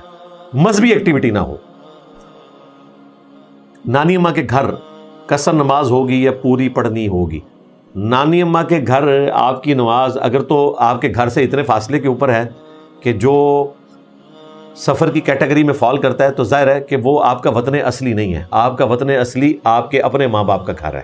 اگرچہ نانی نانا دادی دادا بھی آپ کے والدین میں شامل ہیں, لیکن یہاں پہ وہ والا شرعی حکم نہیں لگے گا. ایون آپ کی والدہ بھی جب ملنے کے لیے جائیں گی تو چونکہ وہ رخصتی کے بعد آپ کے والد کے عقد میں آ چکی ہیں, آپ کے والد کا گھر ان کے لیے وطن اصلی شمار ہوگا. تو ان کو بھی اجازت ہے اگر وہ قصر نماز کرنا چاہیں, اگر وہ ہجرت کر کے آ چکی ہیں. اگر ایک ہی شہر میں رہتے ہیں پھر تو اس طرح کا کوئی مسئلہ نہیں ہے. آپ نے بال قصر کرنی ہے تو کر لیں, پوری بھی پڑھ سکتے ہیں. مسافر کے لیے قصر نماز کرنا واجب نہیں ہے, آپشنل ہے. قصر نماز پہ میری تفصیلی ویڈیو ریکارڈ ہے. عربی پر گرفت حاصل کرنے کے لیے کون سا آن لائن کورس کیا جائے؟ میرا خیال ہے یہ عربی سے اردو ٹرانسلیشن کی بات کر رہے ہیں. اگر تو صرف عربی پروناؤنس کرنی ہے تو ہم نے اس کے اوپر 1.5 گھنٹے کی ویڈیو ریکارڈ کروائی ہے, پوری تجوید پڑھا دیا. آپ تجوید لکھیں, انجینئر محمد علی مرزا, 4 ملین سے زیادہ لوگ وہ ویڈیو دیکھ چکے ہیں. میں نے پوری تجوید 1.5 گھنٹے کے اندر کور کر دی ہے, اس میں نماز بھی کور کر دی ہے. یعنی اگر آپ اس کو نیٹ کیلکولیٹ کریں تو شاید آدھے پونے گھنٹے میں سارے الفاظ سکھا دیے. میجورٹی الفاظ اردو اور عربی کے سیم ہیں. چند ایک الفاظ ہیں وہ میں نے الگ سے اس میں مینشن کر دیے کہ ان کی پروننسیشن آپ نے عربی کے پوائنٹ آف ویو سے سیکھنی ہے. باقی اردو میں بھی فا ہے, فے کو فا بولنا ہے. الفاظ کا جو مخرج ہے وہ وہی ہے. میم وہی مخرج ہے جو اردو میں ہے, الف وہی مخرج ہے. ہاں, قاف نکالنا ہے, ہا نکالنا ہے, عین نکالنا ہے, اس کو آپ نے سیکھنا ہوگا. اگر عربی سے اردو ترجمہ کرنے کا فن آپ نے سیکھنا ہے تو عامر سہیل صاحب فیصل آباد میں ایک ہمارے بھائی ہیں, قریبی دوست ہیں اس حوالے سے کہ دین کے حوالے سے ان سے رشتہ ہے. انہوں نے آن لائن کورسز رکھے ہوئے, ویڈیوز یوٹیوب پہ رکھی ہوئی ہیں. ان کو اگر آپ ریگولرلی دیکھیں گے تو انشاءاللہ تعالیٰ آپ بڑی آسانی سے اتنی قرآنک عربی سمجھ لیں گے کہ قرآن پاک جب پڑھا جا رہا ہوگا تو آپ کو سمجھ آنا شروع ہو جائے گی. لیکن محنت آپ نے کرنی ہے. مسلسل قرآن پاک پڑھنے سے اور اس کے نیچے ترجمہ دیکھنے سے اردو لنگوسٹک والا بندہ کافی حد تک عربی کو سمجھ لیتا ہے. 40% الفاظ اردو میں مستعمل ہو چکے ہیں عربی کے. تفلحون, تم فلاح پا جاؤ گے, فلاح کا لفظ اردو میں بھی. تعلمون, علم کا ورڈ اردو میں بھی استعمال ہوتا ہے. تو اس طرح کے الفاظ ملتے جلتے ہیں. آپ مسلسل پڑھتے رہیں. میں ایسے لوگوں کو بھی جانتا ہوں جن کو عربی بالکل نہیں آتی, لیکن اتنی دفعہ انہوں نے عربی کو دیکھ کر ترجمہ پڑھا ہے کہ آپ قرآن پاک کہیں کھولیں وہ آپ کو بتا دیں گے اس آیت کا مطلب یہ ہے. حالانکہ ان کو بالکل نہ گرامر آتی ہوگی نہ ووکیبلری ان کو کلیئر ہوگی. اس طرح کے لوگ موجود ہیں اور باقاعدہ میں نے تجربہ کر کے دیکھا ہے. انہوں نے کہا جی ہم نے اتنا عرصہ ساتھ ساتھ اردو پڑھی ہے, آپ پتہ چل جاتا ہے, فوراً آیت سامنے آتی ہے, اردو اس کی دماغ میں آ جاتی ہے. جس طرح کہ کئی ایک قرآن پاک کی آیات کا ترجمہ آپ کو بھی آتا ہوگا، ایاک نعبد و ایاک نستعین، یہ آپ بار بار سنتے ہیں. جو لوگ بار بار قرآن پڑھتے ہیں اور ترجمے سے پڑھتے ہیں ان کو آلموسٹ کافی حد تک قرآن پاک کریم ہو جاتا ہے. اور میں نے تو ایسے لوگ بھی دیکھے ہیں جو پوری طرز کے ساتھ ترجمہ بھی پڑھ رہے ہوتے ہیں، جس طرح عربی طرز کے ساتھ پڑھی جا رہی ہوتی ہے نا، وہ پہلے ایک آیت پڑھتے ہیں پوری طرز لگا کے اور پھر اردو ترجمہ بھی اسی طرز میں پڑھتے ہیں.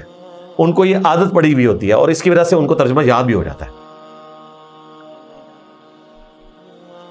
بچوں کی فرما برداری کے لیے وظیفہ بتا دیں. بچوں کی فرما برداری تو آپ کو کرنی پڑے گی بھائی. ہاں، اگر آپ یہ پوچھ رہے ہیں کہ وہ آپ کے تابع فرمان، اصل ورڈ ہے تابع فرمان. فرمان بردار وہ ہوتا ہے جو فرمان لے کر جائے. تابع فرمان یعنی وہ آپ کا حکم ماننا شروع کر دیں. تو اس قسم کا کوئی وظیفہ میرے علم میں نہیں ہے کہ کوئی ایسا وظیفہ آپ کو بتاؤں کہ آپ نے جو پوری زندگی ان کی غلط تربیت کی تھی تو وہ وظیفہ کوئی سپر سیڈ کر جائے. صحیح تربیت کر کے بھی یہ اتنا بڑا جوا ہے کہ پتہ نہیں آپ جیتے ہیں یا ہارتے ہیں. تو اگر تربیت نہیں کی ہوئی ہے تو چھوڑ دیں بس، باقی دعا ہی کریں.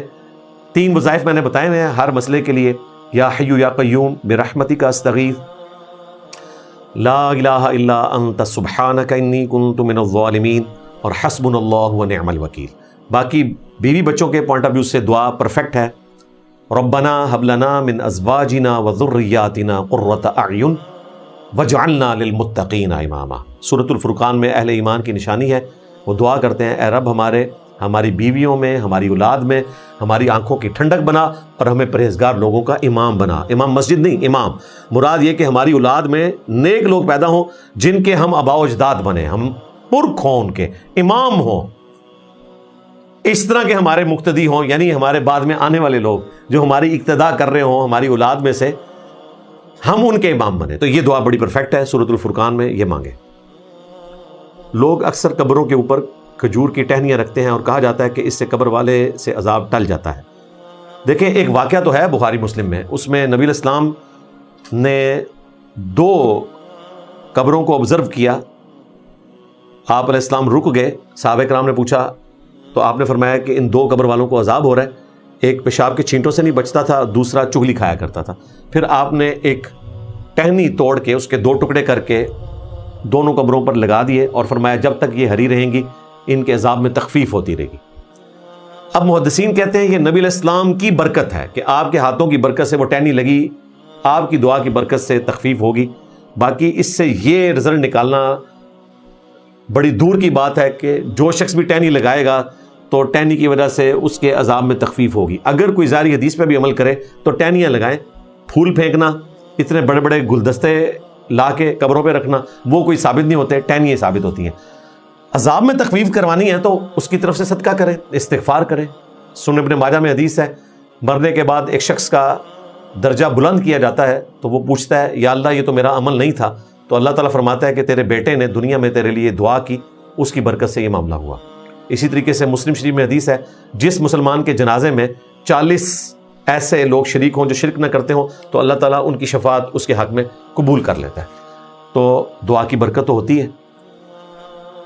جہاد کا حکم کون دے سکتا ہے، ریاست یا اسلامک اسکالر؟ اسلامک اسکالر جو ہے وہ تو آپ کو نماز روزے کے مسائل صحیح نہیں بتا سکتا بیچارہ، تو جہاد کا حکم کہاں سے دے گا؟ بغاوت کا حکم دے گا اگر کوئی اسکالر اس قسم کا حکم دے رہا ہے. یہ ریاست کا کام ہے، یہ پولیٹیشنز کا کام ہے کہ وہ ملک کو لے کر آگے چلیں گے، جو آپ کے حکمران ہیں، یہ ان کا کام ہے. اور اگر وہ ایسا عمل نہیں کرتے تو اسکالرز کا کام صرف ان کی غلطیوں کو ہائی لائٹ کرنا ہے، نہ کہ یہ کہ وہ جتھا بنا کے ان پہ چڑھ دوڑیں. یہاں سعودی عرب میں اکثر مساجد میں خطبہ جمعہ کے دوسرے خطبے کے آخر میں امام صاحب دعائیں کرتے ہیں، اکثر لوگ ہاتھ اٹھا کر آمین کہتے ہیں مڈ سمیت. کیا یہ طریقہ خلاف شریعت تو نہیں؟ جی اس طرح کا کوئی طریقہ ثابت نہیں، بلکہ صحیح مسلم میں موجود ہے کہ مروان بن حکم اس نے خطبے کے دوران یوں 2 ہاتھ اٹھا کر اشارہ کیا تو صحابی رسول جو تھے ابو سعید خدری رضی اللہ تعالیٰ عنہ وہ بڑے سخت ناراض ہوئے اور انہوں نے کہا نبی الاسلام یوں انگلی سے اشارہ کیا کرتے تھے، یہ جو 2 ہاتھ اٹھا کے جو تقریریں کر رہے ہیں نا یہ سنت سے ثابت نہیں ہے. تو میرا خیال ہے کہ آپ صرف آمین کہہ لیں، دعا میں شامل ہو جائیں، کافی ہے. کان کا مسح وضو میں فرض ہے اور اس کا طریقہ کیا ہے؟ کان کا مسح وضو میں فرض نہیں، کان کا مسح وضو میں فرض نہیں ہے، سنت ہے. سر کا مسح جو ہے وہ فرض ہے. قرآن پاک میں جو سورۃ المائدہ میں وضو کا طریقہ آیا ہے اس میں سر کا مسح آتا ہے. البتہ کان کا مسح کرنا سنت ہے. سنن ابی داؤد میں، سنن نسائی کے اندر یہ حدیث موجود ہے کہ آپ صلی اللہ علیہ وآلہ وسلم نے شہادت کی 2 انگلیاں کان کے سوراخوں میں داخل کی وضو کے دوران، اور یہ 2 انگوٹھے جو تھے اس کے ذریعے کان کی پشت کے اوپر مسح کیا. اور جامع ترمذی میں ایک حدیث ہے کہ کان جو ہے وہ سر کے حکم میں داخل ہیں. یعنی اگر کوئی یہ پوچھے کہ کان کے مسح کا ذکر تو قرآن میں نہیں ہے، تو سر کے مسح کی کیٹیگری میں اس کو فال کروایا گیا. البتہ اگر اس کو الگ سے مسح کرنا ضروری ہوتا، واجب ہوتا، تو قرآن میں مینشن ہوتا. سر پہ اگر کسی نے مسح کر لیا اس کا وضو درست ہے، کان پہ کریں تو افضل ہے. باقی یہ جو گردن پہ یوں کر کے کرتے ہیں یہ کسی کے نزدیک بھی ثابت نہیں ہے. جو کر رہے ہیں وہ بھی کہتے ہیں مستحب ہے، بزرگوں سے ثابت ہے. تو بزرگوں کا تو آپ کو پتہ ہے کہ پھر میرے نبی صاحب ہے ہی کوئی نہیں، تیرے باپے تھے شاہی کوئی نہیں. فرض نماز کی جماعت کے بعد اونچی آواز میں لا الہ الا اللہ پڑھنا ثابت ہے. یہ جو مسلسل پڑھا جاتا ہے یہ ہمارے پنجاب کی بدعت ہے، اور بریلوی حضرات اتنے شوق سے کرتے ہیں باوجود اس کے کہ باپا جانی کی مسجد میں نہیں ہوتا کراچی میں فضان مدینہ. اور اس سے بڑھ کر باپا جانی کے جو باپا جانی ہیں یعنی کہ احمد بریلوی صاحب، ان کے مزار کے ساتھ جو مسجد ہے بریلی کے اندر اس میں بھی یہ بلند آواز سے کلمہ نہیں پڑھا جاتا. یہ کوئی ثابت نہیں ہے، بلکہ انہوں نے دین میں ایک ایسی چیز داخل کر دی ہے جس کی وجہ سے جو نماز میں لیٹ ہونے والے لوگ ہیں وہ صرف ڈسٹرب ہوتے ہیں. اور نقصان اس کا یہ ہوا ہے کہ سنت اٹھ گئی ہے، کیونکہ ابن سنان تابعی کا قول ہے سنن دارمی میں کہ جب کوئی قوم بدعت کو عام کرتی ہے تو اللہ تعالیٰ سنت اٹھا لیتا ہے. اور بدعت نیکی کا کام ہی بدعت ہوتا ہے، ظاہر ہے جو برائی کا کام ہے وہ تو حرام ہوتا ہے نا، اس کے لیے بدعت کا ورڈ نہیں بولا جاتا. بدعت کہتے ہی اس کو ہے کہ جو نیکی کا کام ہے اور نبی اسلام نے تعلیم نہیں فرمایا. مثلا ایسی بدعت بتاؤں گا جو بریلوی بھی مان لیں گے، عید کی اذان دینا بریلوی بھی نہیں دیتے. پوچھیں بتائیں گے کہ جی ثابت نہیں ہے. ان کو کہ آپ تو کہتے ہیں ثابت ہو یا نہ ہو نیکی کا کام ہے تو کرنا چاہیے، آپ تو قبر پہ جا کے اذان دیتے ہیں. جب ہم پوچھتے ہیں کہ قبر پہ اذان کیوں دے رہے ہیں، کہہ رہے ہیں اذان دینا نیکی کا کام ہے. تو بھائی قبر پہ جو اذان دے رہے ہو وہ عید سے پہلے کیوں نہیں دیتے؟ کہتے ہیں نبی اسلام نے نہیں دی. تو منع تو نہیں فرمایا. جب یہ بات کریں گے پھر ان کی زبانیں گنگ ہو جائیں گی کہ ڈیفینیشن یہ ہے کہ منع ہے آٹومیٹکلی. فَإِنَّ خَيْرَ الْحَدِيثِ كِتَابُ اللَّهِ وَخَيْرِ الْهَدِي هَدِيُّ مُحَمَّدٍ صلی اللہ علیہ وآلہ وسلم، جو مسلم شریف میں حدیث ہے. بہترین کلام اللہ کی کتاب ہے اور ہدایت یافتہ راستہ محمد صلی اللہ علیہ وآلہ وسلم کا ہے. بدترین کام وہ ہیں جو دین میں جاری کر دیے جائیں، وہ تمام کام بدعتیں ہیں، تمام بدعتیں گمراہیاں ہیں، اور تمام گمراہیاں جہنم میں لے جانے والی ہیں. نبی اسلام کہہ رہے ہیں میرے طریقے سے ہٹ کے کوئی بھی طریقہ جاری کیا جائے وہ گمراہی ہے اور وہ بدعت ہے. یہ صحیح مسلم میں 2005 ہے، سنن نسائی میں 1579 نمبر حدیث ہے. اتنی کرٹیکل حدیث ہے. تو ایک جملے سے سب کچھ منع ہو چکا ہے. اچھی بدعت اور بری بدعت، یہ میری آپ ویڈیو دیکھ لیں. تو بات شروع ہوئی تھی فرض نماز کے بعد کلمہ پڑھنا. تو فرض نماز کے بعد بخاری شریف میں جو ذکر رپورٹ ہوا ہے وہ آپ کریں، بلند آواز سے اللہ اکبر پڑھنا. اور مسلم شریف میں آیا اس کے بعد 3 دفعہ آہستہ آواز میں استغفر اللہ استغفر اللہ استغفر اللہ، اور اللہم انت السلام و منک السلام تبارک یا ذا الجلال والاکرام. اچھا، مسلم شریف میں ایک حدیث ہے جس کو مشکات والوں نے جب نقل کیا تو اس میں ایک جملہ ایڈ کر دیا کہ نبی علیہ السلام جب نماز سے فارغ ہوتے تھے تو بلند آواز سے پڑھتے تھے لا الہ الا اللہ وحدہ لا شریک لہ لہ الملک ولہ الحمد وہو علی کل شیء قدیر لا حول ولا قوۃ الا باللہ لا الہ الا اللہ ولا نعبد الا ایہ مخلصین لہ الدین ولو کرہ الکافرون. تو یہ الفاظ مجھے مسلم شریف میں نہیں ملے. مشکات والوں نے جب مسلم والی حدیث لی ہے تو اس میں یہ جملہ ایڈ کر دیا بلند آواز سے. چلیں ہم مان لیں ہو سکتا ہے ان کے پاس کوئی ایسا طریق کسی دوسری کتاب میں موجود ہو، تب بھی بلند آواز سے لا الہ الا اللہ وحدہ لا شریک لہ یہ ذکر ملتا ہے. وہ تو یہ نہیں کر رہے ہوتے، یہ تو لا الہ الا اللہ کر رہے ہوتے ہیں، صرف باقی والا ذکر نہیں کر رہے ہوتے. اور جب یہ ڈیفینڈ کرنے پہ آتے ہیں تو یہ حوالہ دیتے ہیں جی مشکات شریف میں لکھا ہے نبی علیہ السلام بلند آواز سے پڑھتے تھے لا الہ الا اللہ، آگے ڈاٹس ڈال دیتے ہیں. یعنی ان کو شرم ہی نہیں آتی. مجھے بریلوی کی مسجد میں ایک بندہ ملا، 2008 کی بات ہے، تو وہ کہہ رہا ہے مسلم شریف میں موجود ہے، مشکات کے اندر ہے. میں نے کہا جی نکالو. مجھے بھی پتا تھا کہ اس کے آگے کیا لکھا ہے. میں نے کہا یہ جو ڈاٹس ڈلے ہوئے ہیں نا اس کے اندر مولوی گھسا ہوا ہے. تو یہ جو تم ذکر بتا رہے ہو یہ تو ہم بھی قائل ہیں کرنے کے. میں نے تو گرین کارڈ کے اوپر یہ ذکر ڈالا ہوا ہے. تو آدھی بات وہاں سے اٹھاتے ہیں اور بیچ میں اپنا رنگ بھرنا شروع کر دیتے ہیں. سب سے بڑا ثبوت یہ ہے کہ باپا جانی نہیں کرتے اور ان کے باپا جانی امام بریلوی صاحب کی مسجد میں نہیں ہوتا. پیچھے کیا بات رہ گئی؟ میرے ماں باپ نہیں ہیں, بھائی بہن بھی اپنے کاموں میں مصروف ہیں, سارا دن گھر پر اکیلا رہتا ہوں, کوئی جاب نہیں ہے, آپ بتائیں کیا کروں؟ جاب کرنا شروع کر دیں, پڑھنا شروع کر دیں. 5 وقت تکبیر اولیٰ سے 40 دن تک ساری نمازیں پڑھیں. اس سے بڑا کوئی کام ہو سکتا ہے؟ اگر یہ عورت ہے تو 5 وقت اول وقت میں ساری نمازیں پڑھیں, اذان ہو تو آپ نماز کا اہتمام کریں اور ساتھ نوافل بھی پڑھیں. آپ کے لیے ہے کہ آپ کو نفل بھی پڑھنے چاہیے کیونکہ آپ بالکل فارغ ہیں نا, تو آپ کو سارے کام کرنے چاہیے. 12 رکعتیں بھی پڑھیں فرض کے علاوہ جو ہیں, 2 فجر سے پہلے, 4 ظہر سے پہلے, 2 ظہر کے بعد, 2 مغرب کے بعد اور 2 عشاء کے بعد, اور وطر بھی 3 پڑھیں. اور قیام اللیل بھی روزانہ کریں. نبی الاسلام جو 8 رکعت کرتے تھے وہ بھی کریں, اور اشراق کی نماز بھی روزانہ پڑھیں. نبی الاسلام 2 رکعت پڑھتے تھے, بعض اوقات 8 رکعت بھی. آپ 8 شروع کریں کیونکہ آپ فارغ ہیں نا. تو یہ 40 دن تک کریں. اس کے بعد اگلی پوسٹ میں آپ نے لکھنا ہے کہ اس کے بعد آپ کو افاقہ ہوا یا نہیں ہوا. تو بڑی خوش نصیبی ہے کہ فارغ ہے. اور یہ میں مذاق نہیں اڑا رہا, یہ ریالٹی ہے. صحیح بخاری میں حدیث ہے, 2 نعمتیں اللہ کی ایسی ہیں جن کے بارے میں اکثر لوگ غافل ہیں. نمبر 1 اچھی صحت, اور نمبر 2 فراغت. تو آپ کے پاس تو صحت بھی ہے, فراغت بھی ہے, موجے ماریں, اللہ کو راضی کریں. میں نے منت مانی تھی کہ اگر میرا کام ہو گیا تو ایک ضرورت مند شخص کو عمرہ کرواؤں گا. اب میرا سوال یہ ہے کہ کیا مجھے اسی منت کے مطابق اسے عمرہ پر بھیجنا چاہیے یا ان پیسوں سے کسی ضرورت مند کی ضرورت پوری کرنی چاہیے؟ نہیں جناب, آپ نے منت کو پورا کرنا ہے. قرآن پاک میں آیا کہ آپ نے اپنی نظر جو ہے وہ پوری کرنی ہے, جو آپ نے نیت کی تھی وہی پوری کریں. اور اگر آپ کو یہ اندازہ ہوا کہ اس کو عمرہ کروانے سے زیادہ ضروری چیز کوئی اور عمل کرنا ہے, بشرطے کہ اس کو آپ نے امید نہ لگوائی ہوئی ہو. اگر اس کو پتہ نہیں پھر تو اس کو کوئی کام نہیں ہوگا. اگر آپ نے اس کو امید لگوائی ہوئی ہے تو پھر عمرہ ہی کروائیں بھائی, نہ بدوائیں لیں اس کی. اور اگر آپ نے اس کو بتایا نہیں تھا, آپ نے دل میں سوچا تھا اس کو عمرہ کرواؤں گا, اور اس سے زیادہ ضرورت مند کوئی بندہ آ گیا, تو آپ پھر اپنی اس منت کو توڑیں گے, اس کا کفارہ بھی ادا کریں گے. کفارہ یہ ہے جو صحیح مسلم میں آیا کہ جو قسم توڑنے کا کفارہ سورۃ المائدہ کی آیت نمبر 89 میں آیا وہی منت توڑنے کا کفارہ ہے. 10 مسکینوں کو کھانا کھلائیں گے, کیونکہ غلام آزاد کرنا تو آبسلیٹ ہو چکا ہے. 10 مسکینوں کو کھانا کھلائیں یا 10 مسکینوں کو کپڑے لے کر دیں. اور اگر آپ افورڈ نہیں کر سکتے تو 3 روزے رکھیں. افورڈ تو آپ کر سکتے ہیں, آپ کے لیے تو روزوں والا بھی معاملہ ختم ہو گیا. تو اب آپ اس رقم سے کسی غریب کی مدد کرنا چاہتے ہیں تو وہ ضرور کریں, لیکن ایکسٹرا رقم آپ کو لگانی پڑے گی اپنی اس منت کو توڑنے کے لیے. کفارہ آپ کو ادا کرنا پڑے گا. وہ منت توڑنے کا کفارہ جب تک آپ ادا نہیں کریں گے اس وقت تک آپ کوئی اور ایکٹیویٹی پرفارم نہیں کر سکتے. نبی الاسلام بھی اپنی قسم کو توڑ دیا کرتے تھے. قسم اور منت 2 الگ چیزیں ہیں. قسم یہ ہے کہ کوئی شخص اللہ تعالیٰ کا نام لے کر یہ کہے کہ میں یہ کام کروں گا یا میں یہ کام نہیں کروں گا, اور اس کے الٹ کر بیٹھے تو وہ کفارہ دے گا.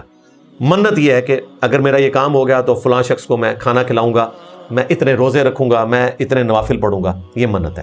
دونوں کا کفارہ ایک ہی ہے, 10 مساکین کو کھانا کھلانا یا ان کو کپڑے لے کر دینا یا 3 مسلسل روزے رکھنا. لیکن وہ قرآن میں آیا قسم کے پوائنٹ آف ویو سے کہ جو شخص افورڈ نہیں کر سکتا وہ 3 روزے رکھے گا. تو نبی علیہ السلام خود بھی قسم توڑ دیتے تھے. بخاری مسلم میں آیا, آپ علیہ السلام فرماتے ہیں بعض اوقات میں کسی چیز پہ قسم کھا لیتا ہوں, بعد میں اس کا مخالف کرنے میں میں بہتری سمجھتا ہوں تو میں اپنی قسم کو توڑ کے اس کا کفارہ ادا کر دیتا ہوں. تو قسم توڑنا بھی کوئی گناہ کا کام نہیں ہے اگر آپ کو اس کے مخالف کوئی بہتری نظر آ رہی ہو. افغانستان میں تو اکثریت حنفی مذہب سے تعلق رکھتی ہے. جب میں رفع الیدین کرتا ہوں تو مجھے یہاں کے لوگ داعش کہنا شروع کر دیتے ہیں. اب ایسی صورتحال میں کیا کروں؟ آپ ان کو بتا دیں کہ ہم داعش کو خوارج سمجھتے ہیں, اور دل میں آپ نے کہنا ہے آپ کو بھی خارجی سمجھتے ہیں جو آپ نے ایکٹیویٹی پرفارم کی ہوئی ہے. یہ آپ نے دل میں کہنا ہے, اور داعش کے بارے میں ان کے سامنے آپ اعلانیہ کہیں کہ جی وہ تو خارجی ہیں, ہم تو درست نہیں سمجھتے. اور جب وہ پوچھیں کہ آپ رفع الیدین کیوں کر رہے ہیں تو ان کو بتائیں کہ جس سعودی عرب سے چندے لے کر آپ کھاتے ہیں انہوں نے جو امام کعبہ حرم مکہ میں لگایا ہوا ہے اور حرم مدینہ میں مسجد نبوی میں امام مسجد نبوی لگائے ہوئے ہیں, وہ رفع الیدین سے نماز پڑھتے ہیں. اور بخاری مسلم میں نماز کا طریقہ رفع الیدین کے ساتھ لکھا ہوا ہے. اور ان سے بھی زیادہ ان کے لیے پر اثر چیز یہ ہوگی کہ ان کو بتائیں کہ امام شافعی جو ہے وہ رفع الیدین کرتے تھے. نبی علیہ السلام کا نام نہیں لینا، ہاں، کیونکہ آپ علیہ السلام کا نام لیا تو شیطان جو ہے وہ ان کو بھی گمراہ کر دے گا. آپ دیکھیں کہ یہ امت کتنی بدبخت ہے کہ اس امت کے سامنے آپ رسول اللہ کا نام بھی نہیں لے سکتے. یعنی آپ یہ کہہ نہیں سکتے کہ میں محمدی ہوں اس لیے رفع الیدین کر رہا ہوں. آپ یہ کہہ کے رفع الیدین کر سکتے ہیں کہ میں شافعی ہوں، محمدی کہہ کے نہیں کر سکتے. تو ایسے بدبختوں کے سامنے آپ نے تقیہ کرنا ہے، جو قرآن میں آیا نا، تقیہ کرنا بالکل درست ہے، قرآن کی روح سے. سورہ آل عمران میں اللہ تعالیٰ نے اجازت دی ہے. تو تقیہ کریں اور ان کو بتائیں کہ بھائی میں شافعی ہوں، اور شافعیوں کی نماز کا طریقہ وہی ہے جو بخاری مسلم میں لکھا ہوا ہے. اگر آپ ان کو یہ بتائیں گے کہ میں اہل حدیث ہوں یا انجینئر صاحب کا اسٹوڈنٹ ہوں تو پھر آپ اپنی خیر منا لیں. کیا یہ سنت سے ثابت ہے کہ حافظ قرآن اپنے ساتھ اپنے ماں باپ کو جنت میں لے جائے گا؟ جنت میں لے جانا تو ثابت نہیں ہے، جہنم میں لے جانا ثابت ہو جائے گا اگر اس کے کرتوت برے ہوئے. جنت میں لے جانا بھی ہو سکتا ہے کہ اگر وہ خود بھی اس پر عمل کرے اور ماں باپ کو بھی چلائے. باقی یہ جو روایت پیش کی جاتی ہے نا، وہ کمزور روایت ہے کہ حافظ قرآن اپنے گھر والوں میں سے 10 ایسے بندے جن پر جہنم واجب ہو چکی ہوگی ان کو چھڑوا کر سفارش کروا کے جنت میں لے جائے گا. یہ روایت جو ہے وہ بالکل کمزور ہے. جامع ترمذی کے اندر یہ روایت موجود ہے. البتہ سنن ابی داؤد میں ایک روایت ہے جس کی صحیح سند المستدرک للحاکم میں موجود ہے کہ جو قرآن کا حامل ہے، اس پر عمل کرنے والا ہے، اس کے حلال کو حلال سمجھنے والا ہے، حرام کو حرام سمجھنے والا ہے، اس کے مطابق عمل کرنے والا ہے، اس کے ماں باپ کو قیامت والے دن ایسا قیمتی لباس پہنایا جائے گا جو اور کسی کے پاس نہیں ہوگا، اور اس کے سر پر ایسا تاج سجایا جائے گا جو سورج کی روشنی کو بھی ماند کر دے. یہ روایت ابو داؤد میں ہے، المستدرک للحاکم میں موجود ہے، لیکن اس میں بھی ہے کہ قرآن پہ عمل کرنے والا. اور جو 10 والی روایت آئی ہے جامع ترمذی میں جو میں نے بتایا کمزور ہے، اس میں بھی ہے قرآن کے حلال کو حلال سمجھنے والا، حرام کو حرام سمجھنے والا. ہم نے تو حافظ قرآن اکثر یہی دیکھے ہیں کہ وہ رمضان مبارک سے پہلے داڑھی بڑھا لیتے ہیں اور تراویح پڑھانے کے بعد پیسے سمیٹ کے چاند رات کو جا کے داڑھی کٹوا دیتے ہیں یا چھوٹی کر دیتے ہیں، اور پھر اگلے رمضان کی انویسٹمنٹ کا انتظار کرتے ہیں. یہ کرتے ہیں. تو ایسے حافظ قرآن خود بھی جنت میں چلے جائیں تو بڑی بات ہے. حافظ قرآن اور انجینئر محمد علی مرزا لکھے تو میری ویڈیو کھل جائے گی. میں ایک سابقہ ملحد ہوں جس نے توبہ کر کے اسلام دوبارہ قبول کر لیا. اب نماز اور روزہ ادا کر رہا ہوں. میری ماضی کی چھوٹی ہوئی نمازیں روزوں کے بارے میں کیا حکم ہے؟ میرے جیسے شخص کے لیے دوبارہ شروع کرنے کا کوئی انتظام ہے؟ کیا میں رضاکارانہ طور پر عبادت جاری رکھوں؟ میرے لیے کوئی خاص بنیاد ہے تو بتا دیں. دیکھیں، توبہ کر لینا کافی ہے. جب آپ اسلام میں آ گئے تو صحیح مسلم میں حدیث ہے کہ اسلام قبول کرنا سابقہ کے سارے گناہوں کو معاف کر دیتا ہے. تو آپ کو پرانی نمازیں پڑھنے کی ضرورت نہیں ہے. باقی یوٹیوب پہ میری ویڈیو ہے قضائے عمری. یہ قضائے عمری والا بھی جو معاملہ ہے یہ اجتہاداً نکالا ہوا ہے اور امت کو مصیبت میں ڈالا ہوا ہے. تو میں نے تفصیلاً اس کلپ کے اندر اس کے اوپر گفتگو کی ہے. ایک 21 سالہ مسلمان خاتون برطانیہ میں اپنے نیک اور محترم والد کو خفیہ طور پر بدکاری میں ملوث پائے. وہ اور اس کی بہن تنہا ہیں، کسی کو بتا نہیں سکتی، اور اسلامی رہنمائی چاہتی ہیں کہ والد کا سامنا کریں یا خاموش رہیں اور اپنی ماں اور چھوٹے بہن بھائیوں کی حفاظت کرتے ہوئے اپنے والد کے ساتھ تعلق کیسے نبھائیں. دیکھیں، اچھا طریقہ تو اس کا یہ ہے کہ کوئی ان کو پیغام لکھ کر ٹیکسٹ کر دیں واٹس ایپ کے اوپر طریقے سے، اور یہ بھی اس صورت میں کہ فتنے کا ڈر نہ ہو. اور مجھے امید ہے کہ آپ کو باہر کے ملک میں کوئی ایسا فتنہ نہیں ہے، وہاں تو کوئی ماں باپ ظلم والا معاملہ اولاد کے ساتھ کر نہیں سکتے، سیدھے جیل جائیں گے. اور اگر آپ کو خطرہ ہے کہ اس کی وجہ سے کوئی نقصان ہو سکتا ہے تو پھر ٹھیک ہے، دل میں برائی کو برا جانیں. اپنی والدہ کے ذریعے اگر کوئی ایکٹیویٹی پرفارم کر سکتے ہیں تو وہ کرنے کی کوشش کریں. ہم لوگ اپنے مسائل جو بنا رہے ہیں ایران فلسطین کو کیوں نہیں دے دیتے؟ کیا اپنے طور پر کوئی ریسرچ کر کے ایران کو شیئر کر سکتے ہیں؟ ایران کو شیئر کرنے کی ضرورت نہیں، ان کے پاس پہلے ہی بہت زیادہ مسائل ہیں. فلسطین والے بیچارے چلا نہیں سکتے. اب یہ جو مکہ ڈیفنس ٹریٹی ہوا ہے مشترکہ، جو سعودی عرب، پاکستان اور ترکیے کا معاہدہ، اللہ کرے کہ یہ فلسطینیوں کی آزادی میں بھی کوئی کردار ادا کرے بعد میں، تو ہم تو دعا ہی کر سکتے ہیں. باقی آپ نے انڈیویجول لیول پہ اس طرح کی کوئی ایکٹیویٹی پرفارم نہیں کرنی، نہ آپ کر سکتے ہیں. سیمنٹ کی دیوار جس پر سیم کے نشان ہو اس سے تیمم کیا جا سکتا ہے؟ اگر تو وہ دیوار ایسی ہے کہ اس میں سے ریت نکل رہی ہے اور ہاتھ لگانے سے کچھ نہ کچھ حصہ ریت کا آپ کے ہاتھوں پہ لگ جاتا ہے تو ریت مٹی کے حکم میں ہی داخل ہے. ظاہر ہے ریگستان میں تو مٹی نہیں آپ ڈھونڈ سکتے, ریگستان میں تیمم کرنا ہے تو ظاہر ہے ریت سے کیا جائے گا, تو اجتہاداً یہ مٹی کے حکم میں ہی داخل ہے. اگرچہ قرآن پاک میں صرف مٹی کا ذکر ہے لیکن اجتہاداً زمین کی جنس سے جتنی چیزیں ہیں اس طرح کی ان سے تیمم کرنا درست ہوگا. تو اگر تو ریت آپ کے ہاتھوں کو لگتی ہے, ہاتھوں کا مکمل طور پر ریت سے بھر جانا ضروری نہیں ہے, چند ایک چیزیں بھی لگ جائیں تو وہ کافی ہے. بیسیکلی تو آپ نے تیمم کرنا ہے, ایک اشارے کے طور پہ ہی یہ چیز ہوتی ہے. قرآن پاک میں سورہ النساء میں, سورۃ المائدہ میں طریقہ آیا ہے, ایک دفعہ آپ نے چہرے کا مسح کرنا ہے اور دوسری دفعہ آپ نے دائیں اور بائیں ہاتھ کا مسح کرنا ہے کونیوں سمیت, تو آپ کا غسل بھی اتر جائے گا, وضو بھی ادا ہو جائے گا. تو آپ کر سکتے ہیں اس طرح. ترمذی کی ایک روایت کے مطابق حضرت زید ابن ارقم نے کہا کہ حضرت علی نے سب سے پہلے اسلام قبول کیا. جی, اس کے ساتھ پھر قول بھی ہے ابراہیم نخعی تابعی کا کہ انہوں نے کہا کہ حضرت ابوبکر نے کیا, لیکن وہ قول جو ہے وہ اس اعتبار سے شاذ ہے کہ وہ تابعی کا قول ہے, صحابی کا تو یہی ہے. لیکن ترمذی کی ایک اور روایت میں ہے کہ حضرت ابوبکر نے خود کہا کہ میں سب سے پہلے اسلام لایا. یہاں تو حضرت ابوبکر کا قول موجود ہے تو اسے کیوں نہیں مانا جائے گا؟ جی ہم اس کو مانتے ہیں, اس میں تطبیق کرنی ہوگی. اس کی وجہ یہ ہے کہ اگر مطلقاً اس کو مان لیا جائے تو آپ کو بھی پتہ ہے کہ سب سے پہلے حضرت ختیجہ اسلام لے کر آئی ہیں, تو بخاری مسلم میں موجود ہے.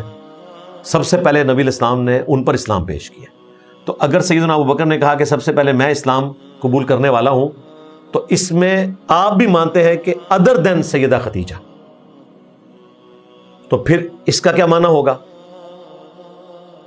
تو اس میں آپٹیمل سولوشن وہ ہے جو دلائل النبوہ امام بیہقی کی کتاب میں آیا ہے. اس میں باقاعدہ پوری ترتیب مینشن ہوئی ہے صحیح سند کے ساتھ کہ سب سے پہلے سیدہ ختیجہ ایمان لے کر آئیں, اس کے بعد سیدنا علی لے کر آئے, پھر سیدنا زید ابن حارثہ اور پھر سیدنا ابو بکر. یہ چار بندے ہیں جو شروع کے مسلمان ہیں. اس لیے آپ دیکھیں کہ علماء نے اس کو اس طریقے سے فٹ کیا کہ اختلاف ختم ہو. اپنے نظام میں انہوں نے یہ سمجھا, ویسے تو اس سے اختلاف بڑا ہی ہے. انہوں نے کہا کہ جی عورتوں میں سب سے پہلے سیدہ ختیجہ, بچوں میں سب سے پہلے سیدنا علی, آزاد کردہ غلاموں میں سب سے پہلے زید ابن حارثہ, اور مردوں میں سب سے پہلے حضرت ابو بکر. اس میں ٹیکنیکل غلطی جو مولویوں سے ہوئی وہ یہ ہے کہ زید ابن حارثہ کو تو انہوں نے مینشن کیا آزاد کردہ غلاموں میں, لیکن وہ تو جینڈر کے اعتبار سے مرد تھے نا. آزاد کردہ لونڈیوں میں سب سے پہلے کون ایمان لے کر آیا وہ آپ کو نہیں ملے گا اس میں. اگر یہ ایمانداری سے کوئی چیز بنائی ہوتی, اب یہ غلطی ہے جو یہ بیچ میں کر گئے ہیں, پکڑے گئے ہیں. اگر یہ پوری ترتیب ہوتی تو اس میں پھر آپ نے جینڈر کا خیال یہاں پہ تو رکھ لیا, اور ایک اور چیز بچیوں میں کون لے کر آیا وہ بھی چھوڑ گئے. بیسیکلی انہوں نے ساروں کو اپنے اپنے حصے کی چیز دینی تھی, یعنی فرقوں والوں کا, تو وہ انہوں نے دی. ایکچوئل ترتیب دلائل النبوہ میں آئی ہے, سب سے پہلے سیدہ ختیجہ, اس کے بعد سیدنا علی, پھر زید ابن حارثہ, اور پھر سیدنا ابو بکر. اب اگر حضرت علی کہتے ہیں سب سے پہلے میں ایمان لایا, تو اس سے مراد یہ ہے کہ مردوں کی کیٹیگری میں سب سے پہلے میں ایمان لے کر آیا. خود ان کی پرورش سیدہ ختیجہ نے کی ہوئی ہے, اور انہیں بھی پتا ہے کہ حضرت ختیجہ پہلے ایمان لائی ہے. پہلا مسلم کون, اس میں میری تفصیلاً ویڈیو ریکارڈ ہے کہ جب نبی الاسلام حرم مکہ میں نماز پڑھ رہے تھے تو آپ کے پیچھے آپ کی بیوی اور آپ کے ساتھ آپ کے چچا زاد سیدنا علی نماز پڑھ رہے تھے, اور عباس بن عبد المطلب نے کہا کہ یہ شخص اس دین کی دعوت دے رہا ہے کہ جس کے فالوورز اس وقت صرف یہ 3 ہیں پلانٹ ارتھ پہ, اور یہ بتا رہا ہے کہ ان قریب رومن اور پرشین امپائر بھی اس کے ماننے والوں کے پاس آ جائے گی. تو وہ میں نے بڑی رکت انگیز حدیث بھی بیان کی تھی. خصائص علی جو کتاب ہے امام نسائی کی, سنن نسائی الکبریٰ کا چیپٹر, اس سے یہ حدیث میں نے بیان کی تھی, اور بھی کتابوں کے اندر المستدرک للحاکم کے اندر بھی موجود ہے. تو جب سیدنا ابو بکر یہ بول رہے ہیں نا کہ سب سے پہلے میں ایمان لے کر آیا, تو وہ اپنی کیٹیگری کی بات کر رہے ہیں. اپنی کیٹیگری میں وہ کیٹیگری کیا ہے؟ نبی الاسلام کے اہل البیت کو چھوڑ کر, چونکہ سیدہ ختیجہ اور سیدنا علی تو حضور کے اہل البیت ہیں, تو حضرت ابوبکر صدیق یہ بتانا چاہ رہے ہیں کہ آپ علیہ السلام کے گھر والوں کو چھوڑ کر باقی جو لوگ ہیں آپ کے ساتھیوں میں, ان میں سب سے پہلے میں اسلام لے کر آیا ہوں. تو بالکل بات یہ درست ہے. سیدہ ختیجہ آپ کی بیوی ہیں, وہ گھر والی ہیں, ان کی کیٹیگری الگ ہے. حضرت علی آپ کی پرورش میں ہیں, وہ اہل البیت میں شامل ہیں, اور زید بن حارثہ آپ کے منہ بولے بیٹے ہیں اور واحد صحابی جن کا نام قرآن میں ہے. وہ بھی آپ کے اہل البیت میں شامل ہیں اس حوالے سے کہ وہ بچپن سے آپ کے تربیت میں آپ کے گھر والوں میں شامل تھے. اور سفر طائف میں بھی زید بن حارثہ ہی نبی علیہ السلام کے ساتھ تھے جب آپ علیہ السلام کو زخم آئے. صحیح مسلم میں تفصیل کے ساتھ وہ واقعہ موجود ہے. تو یہ حضرت ابوبکر صدیق کا کہنا کہ سب سے پہلے میں اسلام لے کر آیا ہوں بالکل درست ہے. اہل البیت کو چھوڑ کر نبی علیہ السلام کے اصحاب میں سب سے پہلے اسلام لانے والے سیدنا ابوبکر ہیں. ترتیب وہی ہے کہ اوورآل سیدہ خدیجہ اور اس کے بعد سیدنا علی، پھر زید بن حارثہ اور پھر حضرت ابوبکر صدیق رضی اللہ تعالیٰ عنہ. زید بن حارثہ بھی کہہ سکتے ہیں سب سے پہلے میں اسلام لے کر آیا ہوں. بالکل وہ اپنے آپ کو کہہ سکتے ہیں کہ حضور علیہ السلام کے رشتہ داروں کو چھوڑ کے، باقی اصحاب کو چھوڑ کر جو آپ کے گھر والے ہیں ان میں سب سے پہلے میں اسلام لے کر آیا ہوں. ٹھیک ہے. اسی طریقے سے سیدنا علی رضی اللہ تعالیٰ عنہ، نبی علیہ السلام کی جو بیوی تھی وہ تو آپ کے خاندان کا حصہ اس اعتبار سے. باقی نبی علیہ السلام کے رشتہ داروں میں سب سے پہلے آپ پر جو ایمان لے کر آیا رشتہ داروں میں سیدہ خدیجہ تو بیوی تھی نا، وہ رشتہ تو یعنی پہلے نہیں ہوتا تو بعد میں بنتا ہے، لیکن جو خونی رشتہ تھا اس اعتبار سے سب سے پہلے حضرت علی ایمان لے کر آئے. تو میں نے یہ آپٹیمل سولوشن آپ کو دے دیا ہے. پوری ترتیب دلائل النبوہ امام بیہقی کی کتاب میں موجود ہے. آپ سیشن کے سٹارٹ میں درود میں امت محمدیہ پر درود بھیجتے ہیں، کیا یہ درست ہے؟ جی یہ دعا کے طور پر ہے، بالکل درست ہے. قرآن پاک میں سورۃ الاحزاب میں اللہ تعالیٰ نے فرمایا کہ اللہ تعالیٰ اور اس کے فرشتے درود بھیجتے ہیں، دعائے رحمت کرتے ہیں اہل ایمان کے لیے تاکہ انہیں گمراہی کے اندھیروں سے نکالے ہدایت کی روشنی کی طرف. یہ سورۃ الاحزاب میں آیا.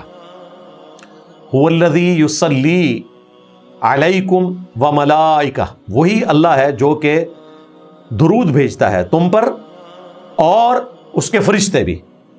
لیخرجکم من الظلمات الی النور، تاکہ تمہیں نکالے اندھیروں سے روشنی کی طرف.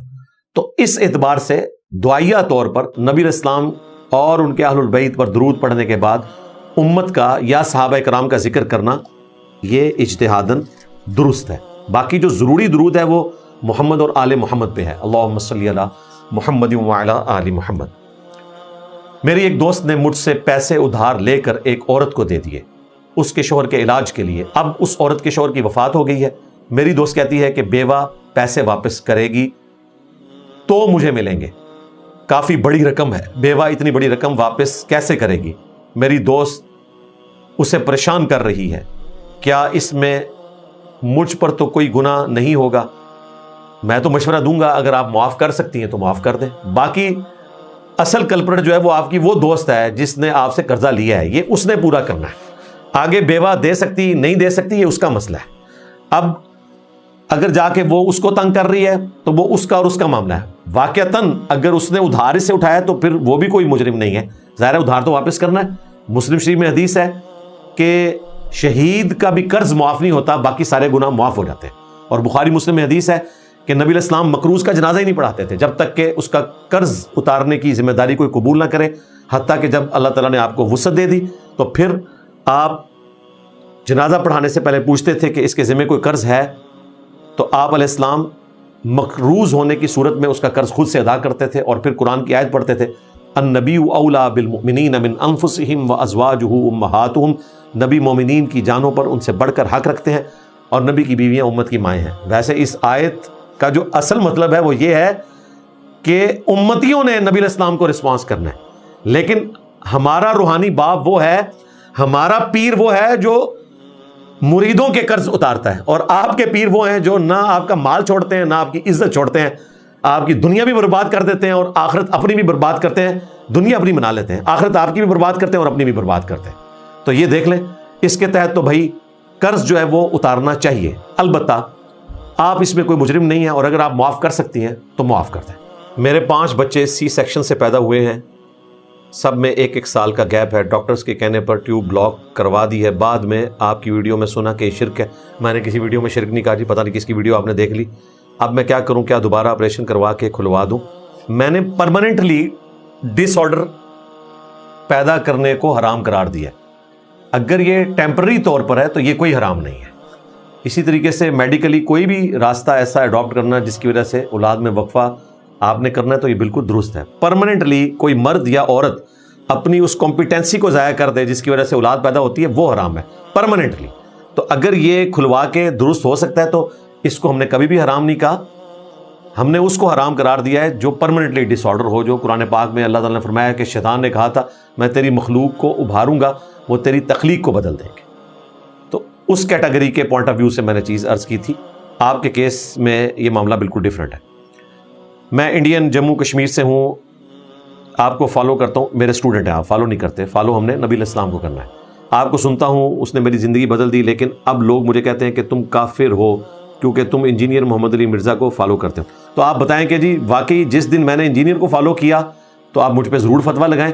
میں تو محمد رسول اللہ کو فالو کرتا ہوں، اور محمد رسول اللہ صلی اللہ علیہ وآلہ وسلم کے ہر مخلص ڈاکیے کو فالو کرتا ہوں جس نے دودھ میں کیچڑ والا پانی ملا کر یہاں پہ نہیں دیا۔ یہ کہتے ہیں نا بزرگ جو ہیں وہ اسلام لے کر آئے، اسلام ضرور لے کر آئے، لیکن مکے مدینے سے یہاں پہنچتے پہنچتے انہوں نے کئی ایک بدعتیں بیچ میں شامل کر دی۔ اوریجنل اسلام جو ہے وہ مکے مدینے میں آیا تھا، جو کتابوں کی شکل میں ہمارے پاس موجود ہے الحمدللہ۔ آپ کا استدلال ہے کہ صحیح مسلم 2256 میں سیدہ عائشہ سلام اللہ علیہا نے نبی صلی اللہ علیہ وآلہ وسلم سے قبرستان جانے کی دعا پوچھی، جو کہ اس بات کا ثبوت ہے کہ عورتیں قبرستان جا سکتی ہیں۔ تو آپ کا یہ دعویٰ کمزور ہے، کیونکہ آپ صلی اللہ علیہ وآلہ وسلم نے انہیں قبرستان جانے کی علیحدہ دعا سکھائی تھی۔ نیز جامع ترمذی میں جو علیحدہ دعا سکھائی ہے وہ ملتے جلتے الفاظ ہیں، وہ تو تشہد کے بھی کئی ایک سیگے رپورٹ ہوئے ہیں۔ اس کا یہ مطلب نہیں کہ جو ایک صحابی کو سکھایا ہے وہ دوسرے والا نہیں پڑھ سکتا۔ تو یہ آپ کا اعتراض بالکل غلط ہے۔ مردے کے لیے دعا ہے وہ کی جا سکتی ہے۔ نیز سنن ترمذی میں سیدہ عائشہ نے اپنے بھائی کی قبر پر جا کر کہا کہ اگر تمہاری موت کے وقت میں تمہیں دیکھ لیتی تو اب کبھی قبر پر نہ آتی۔ اس سے ظاہر ہوتا ہے کہ وہ قبرستان جانے کو ممنوع سمجھتی تھیں۔ اچھا، اس میں تو آدھی بات ہماری ثابت ہوتی ہے کہ اگر وہ ممنوع سمجھتی تھیں تو آپ سیدہ عائشہ کے بارے میں گمان کر سکتے ہیں کہ صرف اپنے بھائی کی قبر کی وجہ سے انہوں نے نبی علیہ السلام کے حکم کو توڑ دیا۔ تو ایسا تو آپ سوچ بھی نہیں سکتے۔ ان کا دنیا کا بڑے سے بڑا نقصان ہو جائے، وہ شریعت کو کبھی بھی توڑنے والی نہیں تھی۔ لہذا یہ آپ کا استدلال بالکل غلط ہے۔ ہاں، آپ یہ کہہ سکتے ہیں کہ شاید سیدہ عائشہ اس کی تعویل یہ کرتی تھی کہ اگر کوئی شخص موت کے وقت، بشرطے کہ وہ فیمیل ہو، مردوں کو تو اجازت ہے کہ وہ قبرستان جا سکتے ہیں، آپ کے نزدیک بھی ہمارے نزدیک بھی، بشرطے کہ وہ فیمیل ہو، اگر اس نے مردے کو دیکھ لیا ہے تو اب اسے قبرستان جانے کی حاجت نہیں۔ تو یہ آپ کا استدلال سیدہ عائشہ کے حوالے سے ذاتی طور پر درست مانا جا سکتا ہے کسی درجے میں، اگر وہ اس کو کلیریفائی کر دیتی۔ لیکن آپ کا یہ کہنا کہ سیدہ عائشہ نے کہا کہ اگر میں تمہیں دیکھ لیتی تو قبر پر نہ آتی، یہ اس بات کا ثبوت ہے کہ قبر پہ عورت کا جانا حرام ہے۔ تو یہ سیدہ عائشہ نے کوئی بات نہیں کی۔ اگر حرام ہے تو بھائی اپنے بھائی کو نہیں بھی دیکھا تب بھی جانا حرام ہی ہے۔ حرام چیز حلال نہیں ہو جاتی۔ اور قبرستان جا کے انہوں نے اپنے بھائی کو تو دیکھا ہی نہیں ہے، وہ تو قبر کے اندر ہے، وہ مقصد تو پھر بھی پورا نہیں ہوا۔ اب آ جائیں اس حدیث کی طرف جو جامع ترمذی کے اندر موجود ہے۔ آپ صلی اللہ علیہ وآلہ وسلم نے ایسی عورتوں پر لعنت فرمائی ہے جو کثرت سے قبرستان جاتی ہیں۔ اس کے نیچے امام ترمذی نے باقاعدہ لکھا ہے کہ علماء کے دو گروہ ہیں۔ ایک گروہ وہ ہے جو یہ کہتا ہے یہ حدیث منسوخ ہو چکی ہے، اس حدیث کی وجہ سے جس میں نبی علیہ السلام نے فرمایا کہ قبروں پہ جاؤ تاکہ تمہیں اپنی موت یاد آئے، اس میں آپ نے مرد اور عورت کا فرق نہیں کیا، صحیح مسلم کی حدیث، اس کے تحت یہ حدیث منسوخ ہے۔ دوسرے لوگ کہتے ہیں کہ حدیث تو منسوخ نہیں ہے، لیکن اس میں لعنت ان عورتوں پر ہے جو کثرت سے جاتی ہیں، چونکہ ان میں صبر نہیں ہوتا، یا مطلقاً بھی اس وجہ سے اس کو حرام کیا گیا کہ عورتیں واویلا کرتی ہیں۔ مراد یہ کہ اگر وہ واویلا نہ کریں، یہ علماء کی تشریح میں بتا رہا ہوں، حدیث میں تو ایسی کوئی بات نہیں۔ حدیث بالکل واضح ہے، نبی علیہ السلام نے کہیں پر نہیں فرمایا کہ عورتیں نہیں جا سکتی، الٹا آپ نے جنرل فرمایا کہ قبروں پہ جاؤ تاکہ موت یاد آئے۔ اور موت کو یاد کرنا صرف مردوں کی ضرورت نہیں ہے، عورتوں کی بھی ضرورت ہے، بلکہ اپنی بیویوں کو قبرستان لے کر جایا کریں تاکہ دنیا کی بے ثباتی ان کے اندر آئے، کیونکہ دنیا داری سب سے زیادہ عورتوں میں پائی جاتی ہے۔ عورتوں کی وجہ سے مرد بھی گمراہ ہو جاتے ہیں ان کی خواہشات کی پیروی کرتے ہوئے۔ تو سیدہ عائشہ کا یہ کہنا کہ اگر میں تمہیں مرنے سے پہلے دیکھ لیتی تو میں تمہاری قبر پر نہ آتی، یہ اس بات کا ثبوت نہیں ہے کہ وہ قبر پہ جانا حرام سمجھتی تھی، ورنہ وہ حدیث پیش کرتی کہ نبی علیہ السلام نے اجازت دی ہے کہ اگر آپ نے مردے کو نہیں دیکھا تو آپ قبرستان جا سکتے ہیں، اور اگر دیکھا ہوا ہے تو نہیں جا سکتے۔ یہ تو انہوں نے نہیں بتایا، انہوں نے اپنا اظہار کیا کہ میں نے جو یہ تکلیف کاٹی اتنی دور تمہاری قبر پہ آنے کی، یہ ضرورت تو ظاہر نہیں تھی قبرستان جانا کسی اسپیسیفک قبر کے اوپر، یہ ضرورت نہیں ہے. جنرل قبروں پہ جانا موت کو یاد دلاتا ہے. اپنے کسی ریلیٹیو کے لیے اسپیشلی سفر اختیار کرنا یہ ضرورت نہیں. آپ کی محبت کا اظہار ہے، آپ ضرور کریں، محبت کے اظہار کے لیے کوئی جا سکتا ہے، لیکن عام قبر پہ جانے سے بھی آپ کو عبرت حاصل ہو جاتی ہے. اسپیسیفکلی آپ کسی رشتہ دار کی قبر پہ جا رہے ہیں ایک سفر اختیار کر کے، ایک ایفرٹ پٹ کر کے، تو اس کی طرف سیدہ عائشہ کا اشارہ ہے. اس سے حرمت بالکل ثابت نہیں ہوتی.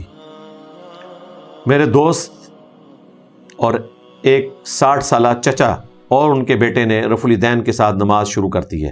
مبارک ہو جی. فرقہ واریت کو چھوڑ کر صرف مسلم یا مسلمان نام سے پہچان رکھتے ہیں. میں اس تبدیلی پر شکر گزار ہوں. جی اللہ تعالیٰ کا بھی شکر ادا کریں. اور جامعہ ترمذی میں حدیث موجود ہے کہ جو مخلوق کا شکر ادا نہیں کرتا وہ اللہ کا بھی شکر ادا نہیں کرتا. لہٰذا جس کو اللہ نے آپ کی ہدایت کا ذریعہ بنایا ہے اس کے لیے بھی دعا کیا کریں، اس کے ٹیم ممبرز کے لیے بھی دعا کیا کریں، اور ہم سب کی فیملیز کے لیے بھی دعا کیا کریں کہ اللہ تعالیٰ ہمیں استقامت کے ساتھ ختم نبوت صلی اللہ علیہ وآلہ وسلم کا کام کرنے کی توفیق عطا فرمائے. آمین. اگر کوئی شخص جنت میں چلا جائے لیکن اس کے ماں باپ یا اس کی اولاد مشرک ہوں تو وہ جہنم میں ہی جائیں گے کیونکہ شرک معاف نہیں ہوگا. تو پھر ایسے حالات میں کوئی شخص جنت میں کیسے خوش رہ سکتا ہے؟ اگر دنیا کی زندگی پر آخرت کی زندگی کو قیاس کیا جائے تو آپ کی بات بالکل درست ہے، لیکن آخرت میں ایسا نہیں ہے. دنیا میں تو کئی ایسی چیزیں جو آپ نہیں کر سکتے وہ اللہ ہی جنت میں آپ سے کروا سکتا ہے، جس کا واضح ثبوت سورۃ الحجر کی آیت نمبر 47 ہے کہ اللہ تعالیٰ اہل ایمان کے دلوں میں جو ایک دوسرے کے بارے میں میل آ جاتا ہے، غل، وہ نکال دے گا اور وہ جنت میں آمنے سامنے تختوں پر بیٹھے ہوئے ہوں گے. اب یہ آیت اس بات کا ثبوت ہے کہ اہل ایمان دونوں جنت میں جانے والے، ان کے ساتھ بھی ایسا معاملہ ہو سکتا ہے کہ وہ آپس میں ایک دوسرے کے بارے میں میل رکھتے ہوں، اور وہ میل وہ خود نہیں نکال سکتے، اللہ تعالیٰ نکال دے گا. اب آپ کہیں گے جی دنیا میں تو میں اس کی شکل بھی نہیں دیکھنا چاہتا تھا، میں تو اس کے سلام کا جواب بھی نہیں دیتا تھا، اب جنت میں میں اس کو کیسے دیکھوں گا؟ واقعتاً ایسا نہیں ہوگا. لیکن چونکہ جنت کی ڈائنامکس الگ ہے اور اللہ تعالیٰ نے سورۃ الحجر میں فرما دیا کہ ہم دلوں سے نکال دیں گے. جب اللہ نکال دے گا تو یہ تصور بھی نہیں آئے گا کہ دنیا میں کوئی ایسا مسئلہ تھا. اسی طریقے سے اگر کسی کی اولاد یا ماں باپ جہنم میں چلے گئے تو جنت میں جب اللہ تعالیٰ اس کو داخل کرے گا تو اس کی یاداشت سے یہ چیز غائب کر دے گا، ورنہ تو اس کو اذیت دینے والی بات ہے. اور اس کو میں نے قیاس کیا ہے اس آیت کے تحت، اور یہی جو آیت ہے سورۃ الحجر کی آیت نمبر 47، اس کے کانٹیکسٹ میں مولا علی کا قول ہے. جب سیدنا طلحہ کا بیٹا محمد بن طلحہ ان کو ملنے کے لیے آیا، المصنف ابن ابی شیبہ میں اور فضائل صحابہ احمد بن حنبل کی کتاب میں یہ روایت موجود ہے، تو انہوں نے اس کی دلجوئی کے لیے فرمایا کہ میں اللہ سے امید کرتا ہوں کہ سورۃ الحجر کی آیت نمبر 47 کہ اللہ تعالیٰ اہل ایمان کے دلوں میں جو ایک دوسرے کے بارے میں غل آ گیا وہ نکال دے گا. یہ میرے طلحہ، یہ عثمان بن عفان، طلحہ اور زبیر کے بارے میں ہے کہ اللہ تعالیٰ ہمارے دلوں میں جو ایک دوسرے کے بارے میں غل آ گیا اس کو نکال دے گا، اور ہم جنت میں آمنے سامنے بیٹھے ہوں گے تختوں پر ٹیک لگائے ہوئے. تو یہ بات بالکل درست ہے کہ اللہ تعالیٰ ہی دلوں میں آئے ہوئے غل کو نکال سکتا ہے. اگر صحابہ کرام ایک دوسرے کے بارے میں غل خود نہیں نکال سکتے، میں اور آپ تو سوچ بھی نہیں سکتے، تو انشاءاللہ اس کی بھی ٹینشن نہ لیں. اور یہ تکلیف تو صحابہ کرام نے کاٹی ہے. آپ دیکھیں اکرمہ بن ابی جہل صحابی ہے اور باپ امت کا فرعون ہے.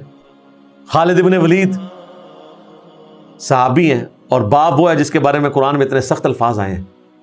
تو ان کے لیے تو تکلیف دہ چیز ہے. لیکن جنت چونکہ آسائشوں کا نام ہے اور بدحالی سے ہمیشہ کے لیے محفوظ رہنے کا نام ہے، ہمیشہ کے لیے جوانی کی زندگی کا نام ہے، موت نہ آنے کا نام ہے، اور اللہ تعالیٰ کی خوشنودی کا نام ہے، اور ہر طرح کے غم سے دوری کا نام ہے. اللہ تعالیٰ وہ چیز ہی ختم کر دے گا. یہ میں نے قرآن پاک سے اجتہاداً چیز اخذ کی ہے الحمدللہ. میرا خیال ہے اس کو یہیں پر کنکلوڈ کرتے ہیں، بقیہ کے سوالات انشاءاللہ اگلی دفعہ کر لیں گے. سبحانک اللہم وبحمدک اشہد ان لا الہ الا انت استغفرک واتوب الیک وما علینا الا البلاغ المبین. جزاکم اللہ خیرا.